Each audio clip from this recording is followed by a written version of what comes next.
ಭಾಗವತರಿಗೆಲ್ಲ ನಮಸ್ಕಾರಗಳು.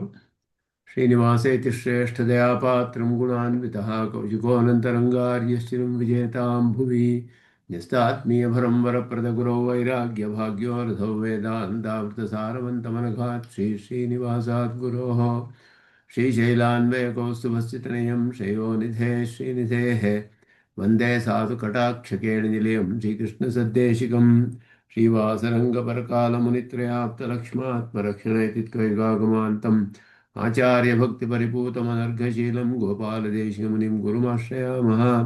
नारायणाख्यतिराजपदाब्जभृङ्गश्रीवासयोगिगुरुणार्पितभारमीशे भक्त्यादिपूर्णवरदारिकृपात्तचिह्नं श्रीश्रीनिवासमुनिवर्यमहं प्रपद्ये। श्रीनारायणयोगीन्द्रवरदारिकृपाश्रयं रङ्गेशपादविनतं श्रीनिवासमुनिं भजे। नव्यरङ्गयतीन्द्राङ्घ्रिपङ्कजभ्रमरायितं नव्यमङ्गलभूषं श्रीवरदार्यगुरुं भजे। श्रीमान् वेङ्कटनाथार्य कवितार्क्यकेसरी वेदान्ताचार्यवर्यो मे सन्निधत्तां सदा हृदि यो नित्यमच्युतपदाम्बुजयुग्मरुक्मव्यामोहतः तदितराणि तृणाय मेने अस्मद्गुरोर्भगवतोऽस्य दैकसिन्धो रामानुजस्य चरणौ शरणं प्रपद्ये। विगाहे आमुनं तीर्थं साधु वृन्दावने स्थितं निरस्तजिह्मगस्पर्शे त्रिकृष्णकृतादरः नाथेन मुनिनाथेन भवेयं नाथवानहं यस्य नैगमिकं दत्तं मस्तामृगताङ्गतं यस्य दारस्वतस्रोतोऽकुलामोदवासितं श्रुतीनां श्रमायालं शठारिं तमुपास्महे। वन्दे वैकुण्ठसेनान्यं देवं सूत्रवती सखं यद्वेत्र शिखरस्पन्दे विश्वमेतद्व्यवस्थितं सह धर्मचरीं शौरेः सम्मन्त्रितजगद्धितामनुग्रहमयीं वन्दे नित्यमज्ञातनिग्रहां कमप्याद्यं गुरुं वन्दे कमलागृहमेधिनं प्रवक्ता छन्दसां वक्ता पञ्चरात्रस्य स्वयं ज्ञानानन्दमयं देवं निर्मलस्फटिकाकृतिम् आधारं सर्वविद्यानां हयग्रीवमुपास्महे। लक्ष्मीनेत्रोत्पलश्रीसरितपरिचयादेशसंवर्धमानः नाभीनाळीकरिङ्खण्मधुकरपटली दत्तहस्तावलम्बः अस्माकं सम्पदोघानविरलतुलसीदाम सञ्जातभूमा काळिन्दी कान्तिहारी कलेतु वपुषः काಳಿಮಾ कैटभारेः।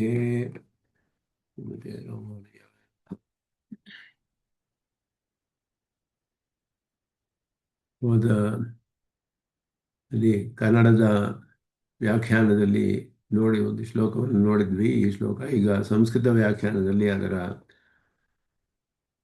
ಅರ್ಥಗಳನ್ನು ಅನುಸಂಧಾನ ಮಾಡಿರಲಿಲ್ಲ.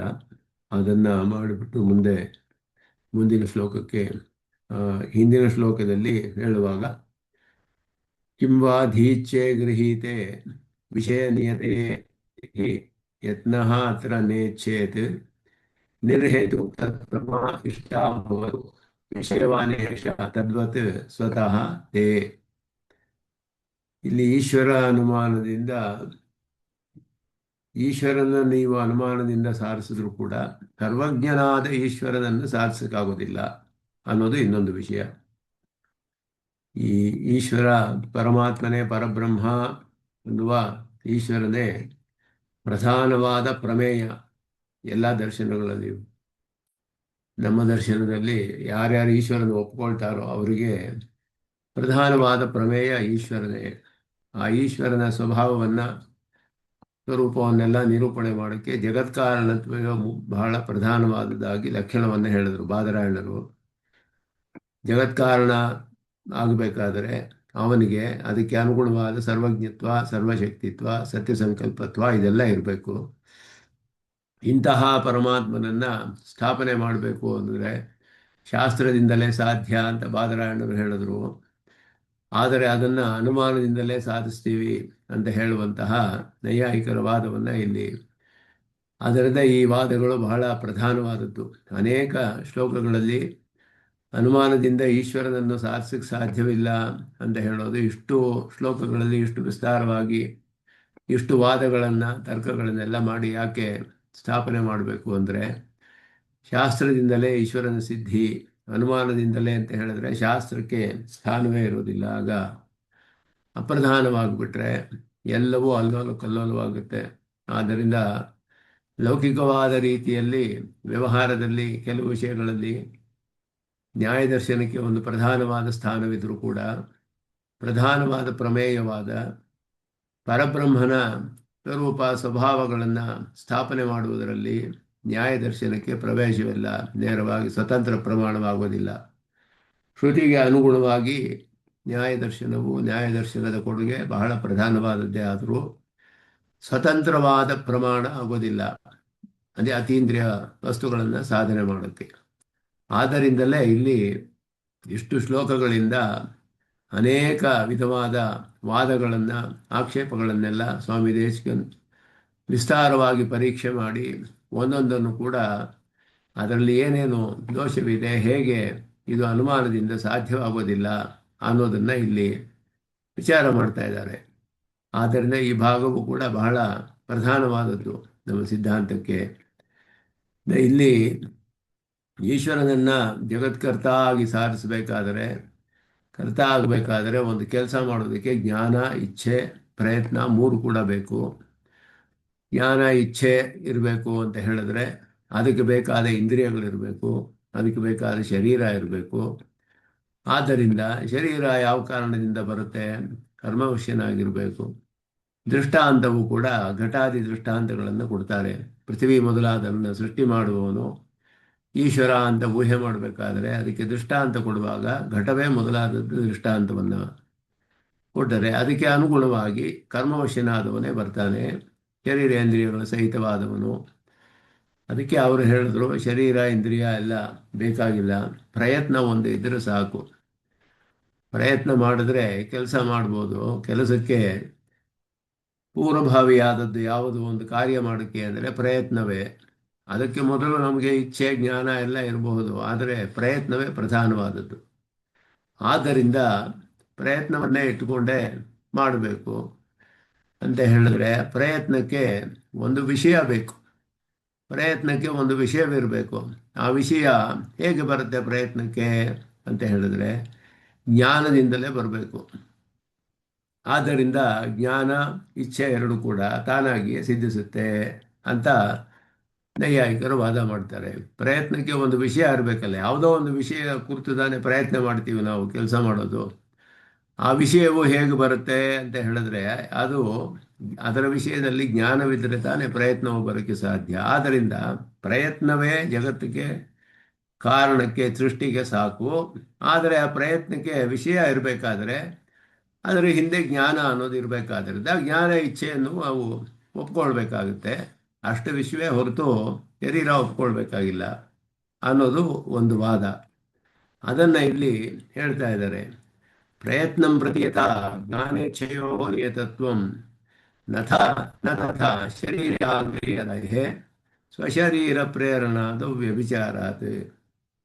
ಶರೀರ ಇಂದ್ರಿಯ ಎಲ್ಲ ಬೇಕಾಗಿಲ್ಲ, ಜ್ಞಾನ ಇಚ್ಛೆ ಇದ್ರೆ ಸಾಕು, ಪ್ರಯತ್ನ ಮಾಡಿಬಿಡ್ಬೋದು ಅಂತ ಹೇಳಿಬಿಟ್ಟು ಜ್ಞಾನ ಇಚ್ಛೆ ಹೇಗೆ ನಿಯತವಾಗಿ ಪ್ರಯತ್ನಕ್ಕೆ ಜ್ಞಾನ ಇಚ್ಛೆ ನಿಯತವಾಗಿ ಇದೆಯೋ ಆ ರೀತಿ ಶರೀರ ಇಂದ್ರಿಯಗಳು ಬೇಕಾಗಿಲ್ಲ.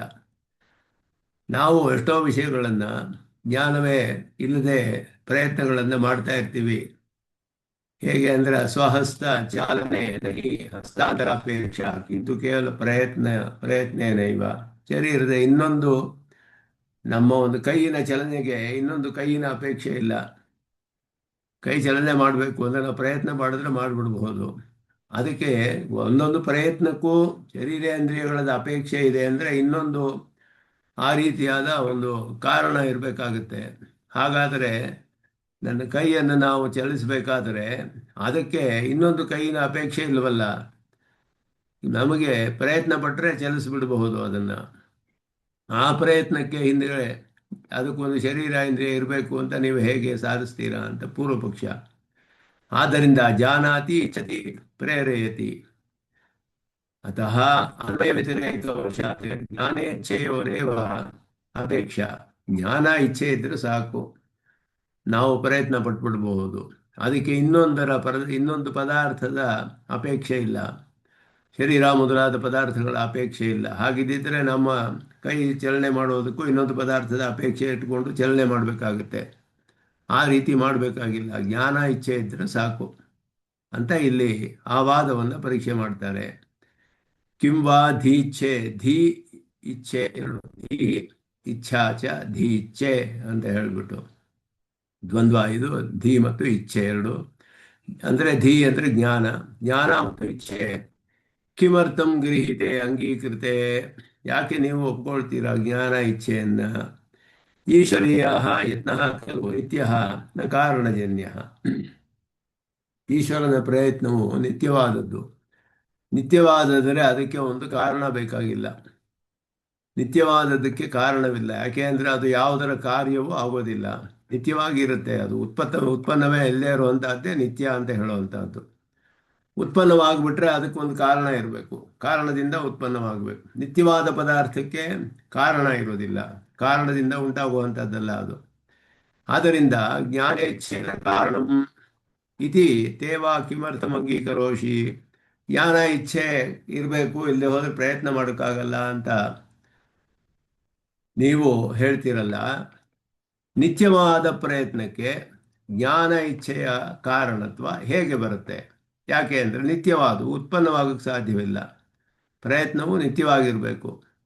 ಯಾಕೆ ಒಪ್ಕೊಳ್ತೀರಾ ಅಂತ ಹೇಳಿದ್ರೆ, ಅವರು ಹೇಳಿದ್ರು ಜ್ಞಾನ ಇಚ್ಛೆ ಎರಡೂ ಕಾರಣವಲ್ಲ ಪ್ರಯತ್ನಕ್ಕೆ. ಜ್ಞಾನ ಇಚ್ಛೆ ಪ್ರಯತ್ನ ಉತ್ಪತ್ತಿ ಪ್ರತಿ ನ ಕಾರಣಂ. ಅದು ಜ್ಞಾನ ಇಚ್ಛೆ ಎರಡು ಪ್ರಯತ್ನನ ಉತ್ಪನ್ನ ಮಾಡೋಕ್ಕೆ ಕಾರಣವಾಗೋದಿಲ್ಲ. ಏನೋ ಉಕ್ತ ದೋಷ ಸ್ಯಾತ್, ನೀವು ಹೇಳೋದು ದೋಷ ಕಾರಣವಾದರೆ ಬರುತ್ತೆ, ಅದು ಕಾರಣ ಆಗೋದಿಲ್ಲ. ಮತ್ತೆ ಏನು ಅಂತ ಹೇಳಿದ್ರೆ, ಪ್ರಯತ್ನಸ್ಯ ಸ್ವತಃ ಸರ್ವವಿಷಯತ್ವ ನ ಸಂಭವತಿ. ಯದ್ವಿಷಯಕಂ ಜ್ಞಾನಂ ತದ್ವಿಷಯ ಇಚ್ಛಾ ತದ್ವಿಷಯಕಶ್ಚ ಪ್ರಯತ್ನ. ಲೋಕದಲ್ಲಿ ಹೀಗೆ ಕಂಡುಬರುತ್ತೆ. ಪ್ರಯತ್ನಕ್ಕೆ ಒಂದು ವಿಷಯ ಇರಬೇಕಲ್ಲ, ಸ್ವತಃ ವಿಷಯ ಇರೋದಿಲ್ಲ ಪ್ರಯತ್ನಕ್ಕೆ. ಆದ್ದರಿಂದ ಜ್ಞಾನ ಇಚ್ಛೆ ಬೇಕೇ ಹೊರತು ಜ್ಞಾನ ಇಚ್ಛೆಯಿಂದ ಪ್ರಯತ್ನ ಉತ್ಪನ್ನವಾಗೋದಿಲ್ಲ. ಜ್ಞಾನಕ್ಕೆ ಒಂದು ವಿಷಯ ಇದೆ, ನಿತ್ಯವಾದ ಜ್ಞಾನ, ನಿತ್ಯವಾದ ಇಚ್ಛೆ. ಅದಕ್ಕೆ ಒಂದು ವಿಷಯವಿದೆ, ಆ ವಿಷಯವೇ ಪ್ರಯತ್ನಕ್ಕೂ ವಿಷಯವಾಗುತ್ತೆ ಹೊರತು ಜ್ಞಾನದಿಂದ ಪ್ರಯತ್ನ ಉತ್ಪನ್ನ ಆಗೋದಿಲ್ಲ. ಪ್ರಯತ್ನ ನಿತ್ಯವಾದದ್ದು, ಆದರೆ ವಿಷಯ ಬೇಕಲ್ಲ ಅದಕ್ಕೆ. ಆ ಕಾರಣದಿಂದ ಜ್ಞಾನ ಇಚ್ಛೆಯನ್ನು ನಾವು ಒಪ್ಕೊಳ್ಬೇಕಾಗುತ್ತೆ ಅಂತ ಅವ್ರು ಹೇಳೋದು. ತ್ರಯಾಣ ಸಮಾನ ವಿಷಯತ್ವ ನಿಯಮ ದರ್ಶನಾತ್. ಎಲ್ಲ ಒಂದೇ ವಿಷಯವಾಗಿರಬೇಕು. ಜ್ಞಾನ ಯಾವುದೋ ವಿಷಯದಲ್ಲಿದ್ದು ಪ್ರಯತ್ನ ಬೇರೆ ಯಾವುದೋ ವಿಷಯದಲ್ಲಿ ಆಗಕ್ಕೆ ಸಾಧ್ಯವಿಲ್ಲ. ನಾವು ಯಾವ ವಿಷಯದಲ್ಲಿ ಜ್ಞಾನ ಉಂಟಾಗುತ್ತೋ ಆ ವಿಷಯದಲ್ಲಿ ನಮಗೆ ಇಚ್ಛೆ ಉಂಟಾದರೆ ಅದೇ ವಿಷಯದಲ್ಲಿ ಪ್ರಯತ್ನ ಉಂಟಾಗುತ್ತೆ. ಜ್ಞಾನವು ಒಂದು ವಿಷಯದಲ್ಲಾಗಿ ಪ್ರಯತ್ನ ಬೇರೆ ವಿಷಯದಲ್ಲಿ ಆಗಕ್ಕೆ ಸಾಧ್ಯವಿಲ್ಲ. ಆದ್ದರಿಂದ ಪ್ರಯತ್ನಕ್ಕೆ ಜ್ಞಾನ ಇಚ್ಛೆಗಳು ಕಾರಣವಲ್ಲ, ಯಾಕೆಂದರೆ ಪ್ರಯತ್ನ ನಿತ್ಯವಾದದ್ದು. ಆದರೆ ಪ್ರಯತ್ನಕ್ಕೆ ಒಂದು ವಿಷಯ ಇರಬೇಕು. ಆ ವಿಷಯದ ಅಪೇಕ್ಷೆಗೋಸ್ಕರ ಜ್ಞಾನ ಇಚ್ಛೆ ಅನ್ನೋದು ಬೇಕು. ಯಾಕೆಂದರೆ ಜ್ಞಾನವು ಯಾವ ವಿಷಯವಲ್ಲಿದೆಯೋ ಇಚ್ಛೆಯೂ ಅದೇ ವಿಷಯದಲ್ಲಿದ್ದು ಪ್ರಯತ್ನವೂ ಅದೇ ವಿಷಯದಲ್ಲಿರುತ್ತೆ. ಆ ಕಾರಣದಿಂದ ಜ್ಞಾನ ಇಚ್ಛೆ ಇರಬೇಕೇ ಹೊರತು ಕಾರಣ ಅನ್ನುವ ವಿಷಯದಿಂದ ಅಲ್ಲ ಅನ್ನೋದು ಅವರ ವಾದ, ಪೂರ್ವಪಕ್ಷ. ಇದು ನೀವು ಹೇಳೋದು ಸರಿ ಇಲ್ಲ ಅಂತ ಹೇಳ್ತೀವಿ. ಇತಿ ಚೇತ್ ನ ಅಂತ ಹೇಳಿದ್ರು. ಅದನ್ನೇ ಈ ಶ್ಲೋಕದಲ್ಲಿ ಹೇಳಿರುವಾಗ ಕಿಂವಾಧೀಚ್ಛೆ ಗೃಹೀತೆ ವಿಷಯ ನಿಯತೆಯೇ ಹಿತೆ ಯತ್ನಃ. ವಿಷಯ ನಿಯತೆಯೇ ಹಿ ತೇ ಹಿ ಯತ್ನಃ ಅತ್ರ ಅಂತ ಹೇಳಿದ್ರೆ ನ ಅಂತ ನ ಅದು ಬೇಕಾಗಿಲ್ಲ ಅಂತ ಹೇಳಿದ್ವಿ. ಯಾಕೆ ಅಂದರೆ ಯತಃ ಅತ್ರ ಈಶ್ವರೇ ಯತ್ನಃ ಪ್ರಯತ್ನಃ ತೇ ಜ್ಞಾನೇಚ್ಛೆ ವಿಷಯ ನಿಯತೆಯೇ ಸ್ವಸ್ಮಿನ್ ವಿಷಯ ವ್ಯವಸ್ಥಾಯೈ ನೇಚ್ಛತೆ ನ ಅಪೇಕ್ಷತೆ. ಈಶ್ವರನಲ್ಲಿ ಪ್ರಯತ್ನವು ಜ್ಞಾನ ಇಚ್ಛೆ ಮೊದಲಾದದ್ದು ತನ್ನಲ್ಲಿ ವಿಷಯ ವ್ಯವಸ್ಥೆಗೆ ಅಪೇಕ್ಷೆಯೇ ಇಲ್ಲ ಅದರಲ್ಲಿ. ಯಾಕೆ ಅಂದರೆ ಸ್ವತಃ ಸ್ವವಿಷಯವಾಗಿರಬೇಕು. ಜ್ಞಾನೇಚ್ಛಾ ಪ್ರಯತ್ನಾದಯೋಗಿ ಸ್ವತಃ ಸವಿಷಯಕ ಪದಾರ್ಥ, ಸ್ವತಃ ಸವಿಷಯವಾದ ಪದಾರ್ಥಗಳು. ಆದ್ದರಿಂದ ವಿಷಯ ಸಮರ್ಪಣಾ ಜ್ಞಾನೇಚ್ಛೆ ನಾಪೇಕ್ಷಣೀಯೇ. ಸ್ವತಃ ಅವುಗಳು ಸವಿಷಯಕವಾಗಿಯೇ ಇರುತ್ತೆ ಯಾವಾಗಲೂ. ಜ್ಞಾನ ಇಚ್ಛೆ ಪ್ರಯತ್ನ ಮೂರು ಕೂಡ ಒಂದು ವಿಷಯವನ್ನು ಹೊಂದಿಯೇ ಇರಬೇಕು ಅದು ಯಾವಾಗಲೂ. ಆದ್ದರಿಂದ ಪ್ರಯತ್ನಕ್ಕೆ ವಿಷಯ ಬೇಕಾದ್ದರಿಂದ ಜ್ಞಾನ ಇಚ್ಛೆ ಬೇಕು ಅಂತ ನೀವು ಹೇಳಬೇಕಾಗಿಲ್ಲ. ಯಾಕೆಂದರೆ ಮೂರಕ್ಕೂ ಒಂದು ವಿಷಯವಿಲ್ಲದೆ ಅದು ಇರೋದೇ ಇರಲ್ಲ, ಪ್ರಯತ್ನವೇ ಇರೋದಿಲ್ಲ ವಿಷಯ ಇಲ್ಲದೆ ಹೋದರೆ. ಸ್ವತಃ ಒಂದು ವಿಷಯ ಇರುತ್ತೆ ಅದಕ್ಕೆ. ಅತಶ್ಚ ಅನುಮಾನೇನ ಜ್ಞಾನೇಚ್ಛೆಯೋ ಸಿದ್ಧಿ ಕಥಂ ಭವೇತ್. ಆದ್ದರಿಂದ ಅನುಮಾನದಿಂದ ಊಹೆ ಮಾಡಿ ನೀವು ಜ್ಞಾನ ಇಚ್ಛೆ ಇರಬೇಕು ಅಂತ ಹೇಳಿದ್ರೆ ಹೇಗೆ ಸಿದ್ಧಿಸಕ್ಕೆ ಸಾಧ್ಯ ನಿಮಗೆ? ಯಾಕೆಂದರೆ ಎಲ್ಲವೂ ಕೂಡ ಒಂದು ವಿಷಯವಾಗಿ ಸ್ವತಃ ಒಂದು ವಿಷಯವನ್ನು ಹೊಂದಿರಬೇಕದು. ಆದ್ದರಿಂದ ಅದಕ್ಕೆ ಜ್ಞಾನೇಚ್ಛೆಯಿಂದಲೇ ಈ ವಿಷಯ ಬರಬೇಕು ಅನ್ನೋ ನಿಯಮ ಇಲ್ಲವಲ್ಲ. ಅದಕ್ಕೆ ಒಂದು ವಿಷಯ ಇರ್ಬೋದಲ್ಲ ತಾನಾಗಿಯೇ. ಎಲ್ಲವೂ ವಿಷಯವನ್ನು ಹೊಂದೇ ಆಗುತ್ತೆ. ಪ್ರಯತ್ನ ಆಗುತ್ತೆ ಅಂತ ಹೇಳಿದ್ರೆ ವಿಷಯ ಇದ್ದೇ ಪ್ರಯತ್ನ ಆಗಬೇಕು. ವಿಷಯ ಇಲ್ಲದೆ ಪ್ರಯತ್ನ ಆಗ ಸಾಧ್ಯವಿಲ್ಲ. ಅದು ಸ್ವತಃ ವಿಷಯವಿರುತ್ತೆ. ಜ್ಞಾನೇಚ್ಛೆಯಿಂದಲೇ ಆ ವಿಷಯ ಬರಬೇಕು ಅಂತ ಹೇಗೆ ನೀವು ಊಹೆ ಮಾಡೋಕ್ಕೆ ಸಾಧ್ಯ ಅಂತ ಹೇಳಿದ್ರೆ ಅವ್ರು ಹೇಳ್ತಾರೆ, ಪದಾರ್ಥ ಸ್ವರೂಪಂ ಸ್ವತಃ ಸವಿಷಯಕಮೇವ. ಪದಾರ್ಥ ಸ್ವರೂಪವು ವಿಷಯವನ್ನು ಹೊಂದಿರೋದೇ ಆಗಿದೆ. ಆದರೆ ಸ್ಮೃತೇ ಸವಿಷಯವತ್ವಪಿ ಸ್ಮೃತೌ ವಿಷಯಭಾವಂ ಕಥಂ ಇತ್ಯತ್ರ ಅನುಭವಃ ವಿಷಯ ಪೂರ್ವಮೃತಃ ಸ್ಮೃತಿರಪಿ ತದ್ವಿಷಯಿಣಿ ಭವತಿ ಇತಿ ಖಲು ಉತ್ತರಂ. ವಿಷಯ ಸ್ಮೃತಿಗೂ ಕೂಡ ಒಂದು ವಿಷಯ ಉಂಟಾಗಬೇಕು, ವಿಷಯ ಇರಬೇಕು. ಸ್ವತಃ ಒಂದು ವಿಷಯ ಇರುತ್ತೆ. ಯಾವ ಒಂದು ವಿಷಯದಲ್ಲಿ ಅನುಭವ ಮೊದಲಾಗಿದೆಯೋ ಆ ವಿಷಯವೇ ಸ್ಮೃತಿಗೂ ಆಗುತ್ತೆ. ಸ್ಮರಣೆ ಬರೋದು ಕೂಡ ಅದರ ವಿಷಯದಲ್ಲಿಯೇ. ಅದು ಎಲ್ಲರಿಗೂ ಅನುಭವದಲ್ಲಿ ತಿಳಿದು ಬರೋದು. ಹಾಗೆಯೇ ಪ್ರಯತ್ನದಲ್ಲಿ ಕೂಡ ಈ ಪ್ರಶ್ನೆ, ವಿಷಯವನ್ನು ಉಂಟು ಮಾಡೋದಕ್ಕೆ ಪ್ರಯತ್ನದಲ್ಲಿ ಯಾವುದು ಉಂಟು ಮಾಡುತ್ತೆ ಅಂತ ಹೇಳಿದ್ರೆ ಜ್ಞಾನ ಇಚ್ಛೆಯವ ನಿಯಾಮಿಕೆ ವಕ್ತವ್ಯೇ. ಜ್ಞಾನ ಇಚ್ಛೆ ಇಲ್ವೇ ಅಂತಾನೆ ಹೇಳಬೇಕು. ಇದೆಲ್ಲ ತರ್ಕದಲ್ಲಿ ಸ್ಥಾಪನೆ ಮಾಡೋದು. ಯಾವ ವಿಷಯದಲ್ಲಿ ನಮ್ಗೆ ಅನುಭವ ಇದೆಯೋ ಆ ವಿಷಯದ ಅಂತಾನೆ ಸ್ಮೃತಿ ಬರುತ್ತೆ. ಆದ್ದರಿಂದ ಪ್ರಯತ್ನಕ್ಕೆ ಒಂದು ವಿಷಯ ಇದೆ, ಸ್ವತಃ ಒಂದು ವಿಷಯ ಇರುತ್ತೆ ಅನ್ನೋದು ಒಪ್ಕೊಂಡ್ರು ಕೂಡ ಆ ವಿಷಯ ಜ್ಞಾನ ಇಚ್ಛೆಯಿಂದಲೇ ಉಂಟಾಗಬೇಕೇ ಹೊರತು ಸ್ವತಃ ಆ ವಿಷಯ ಅದಕ್ಕೆ ಬರೋಕ್ಕೆ ಸಾಧ್ಯವಿಲ್ಲ. ಹೇಗೆ ಅಂದರೆ ನಮ್ಮ ಸ್ಮೃತಿಗೆ ಒಂದು ವಿಷಯ ಇರುತ್ತೆ. ಆ ಸ್ಮೃತಿ ವಿಷಯ ಹೇಗೆ ಬರುತ್ತೆ ಅಂತ ಹೇಳಿದ್ರೆ ಹಿಂದೆ ಯಾವುದು ಅನುಭವಿಸಿದ್ವೋ ಅದು ವಿಷಯವಾಗುತ್ತೆ ಸ್ಮೃತಿಗೆ, ಸ್ಮರಣೆ ಮಾಡೋದಕ್ಕೆ. ಅದೇ ರೀತಿ ಪ್ರಯತ್ನಕ್ಕೂ ಕೂಡ ವಿಷಯವು ಜ್ಞಾನ ಇಚ್ಛೆಯ ಅಧೀನದಲ್ಲಿಯೇ ಉಂಟಾಗಬೇಕು. ಆದ್ದರಿಂದ ಜ್ಞಾನ ಇಚ್ಛೆ ಇರಬೇಕು. ಅಷ್ಟಿದ್ರೆ ಸಾಕು, ಶರೀರ ಇಂದ್ರಿಯ ಬೇಕಾಗಿಲ್ಲ. ಜ್ಞಾನೇತು ಇಂದ್ರಿಯಾದಿ ಸನ್ನಿಕರ್ಷಾದಿಕಂ ವಿಷಯೋಪಸ್ಥಾಪಕಂ. ಜ್ಞಾನ ಅನ್ನೋದು ಹೇಗೆ ವಿಷಯವನ್ನ ಗ್ರಹಣ ಮಾಡುತ್ತೆ ಅಂತ ಹೇಳಿದ್ರೆ ಇಂದ್ರಿಯಾದಿ ಸನ್ನಿಕರ್ಷದಿಂದಲೇ. ಅದರಿಂದಲೇ ಜ್ಞಾನ ಇಚ್ಛತಿ ಯತತೆ ಇತಿ ಕ್ರಮ ಅನಿವಾರ್ಯ. ಏವಂಚ ಸ್ವತಃ ವಿಷಯ ಪ್ರಯತ್ನೆ ವಿಷಯ ಉಪಸ್ಥಾಪಿತ ಜ್ಞಾನ ಅಪೇಕ್ಷಣೆ ಇತಿ ಚೇತ್. ಆದ್ದರಿಂದ ಸ್ವತಃ ಬೇಕು ಅಂತ ಹೇಳಿದ್ರೆ ನೀವು ಅದೇ ಈಶ್ವರೀಯಂ ಪರಮಾತ್ಮಕಂ ಜ್ಞಾನಂ ತತ್ಪ್ರಮಾ ಅಂತ ಹೇಳಿದ್ರು.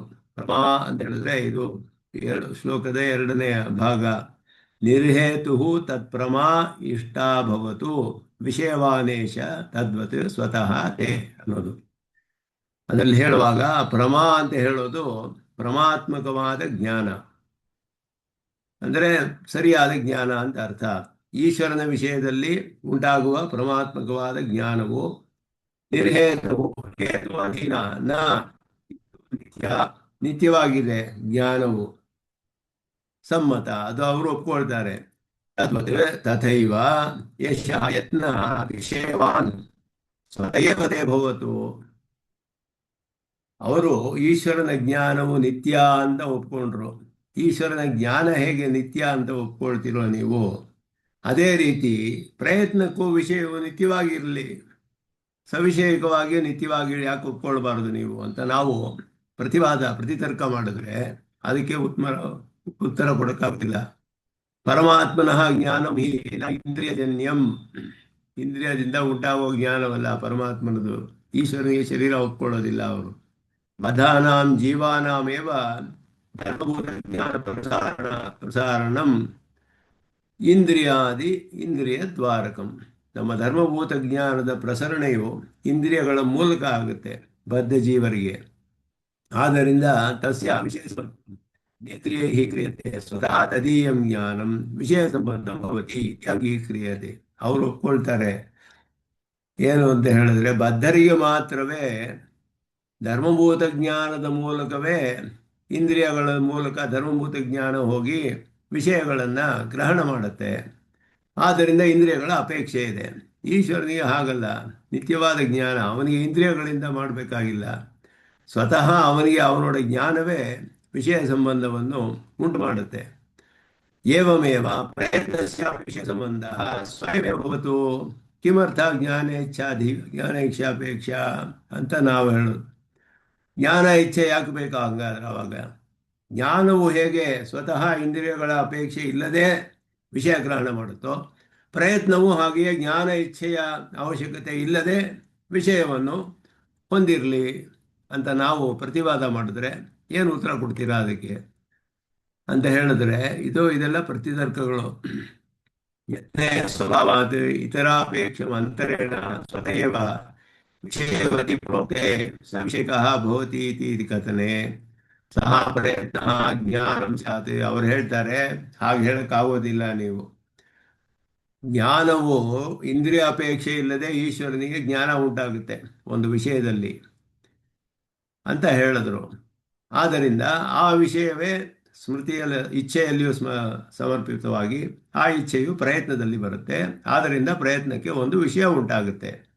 ಆದ್ದರಿಂದ ಪ್ರಯತ್ನವು ಜನ್ಯವಲ್ಲ, ಪ್ರಯತ್ನದ ವಿಷಯ ಮಾತ್ರ ಜ್ಞಾನದಿಂದ ಬರುತ್ತೆ ಅಂತ ಹೇಳಿದ್ರೆ, ಜ್ಞಾನವು ಹೇಗೆ ಇಂದ್ರಿಯ ಅಪೇಕ್ಷೆ ಇಲ್ಲದೆ ವಿಷಯವನ್ನು ಗ್ರಹಣೆ ಮಾಡುತ್ತೋ, ಪ್ರಯತ್ನವು ಜ್ಞಾನ ಇಚ್ಛೆಯ ಅಪೇಕ್ಷೆ ಇಲ್ಲದೆ ವಿಷಯವನ್ನು ಸಂಬಂಧ ಹೊಂದಲಿ ಯಾಕಾಗಬಾರದು ಅಂತ ನಾವು ಹೇಳಿದ್ರೆ, ಪ್ರಯತ್ನವು ಸ್ವತಃ ವಿಷಯವನ್ನು ಹಾಗೆ ಗ್ರಹಣೆ ಮಾಡಿಬಿಟ್ರೆ ಅದಕ್ಕೆ ಜ್ಞಾನ ಅಂತ ಹೇಳಬೇಕಾಗುತ್ತೆ ಆವಾಗ.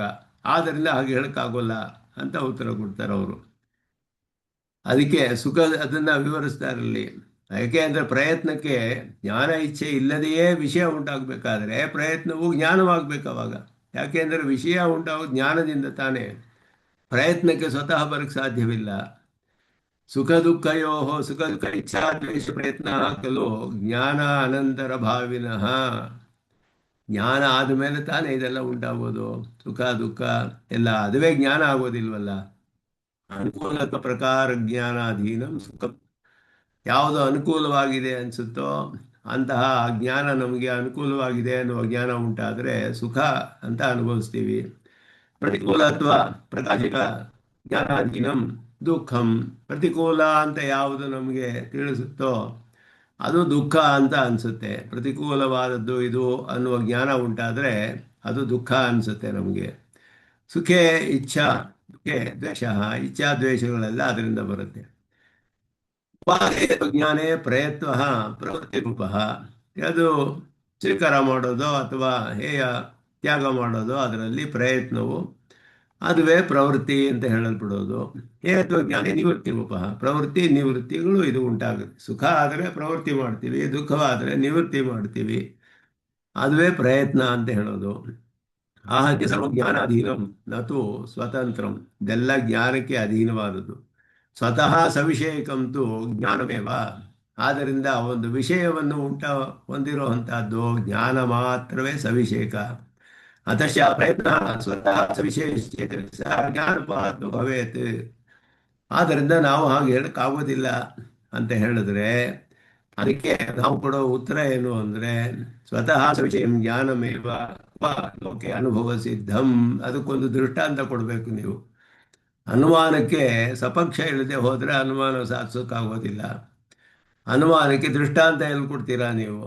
ಯಾವ ಅನುಭವದಲ್ಲಿ ಯಾರಿಗೆ ಸಿದ್ಧವಾಗಿದೆ ಇದು?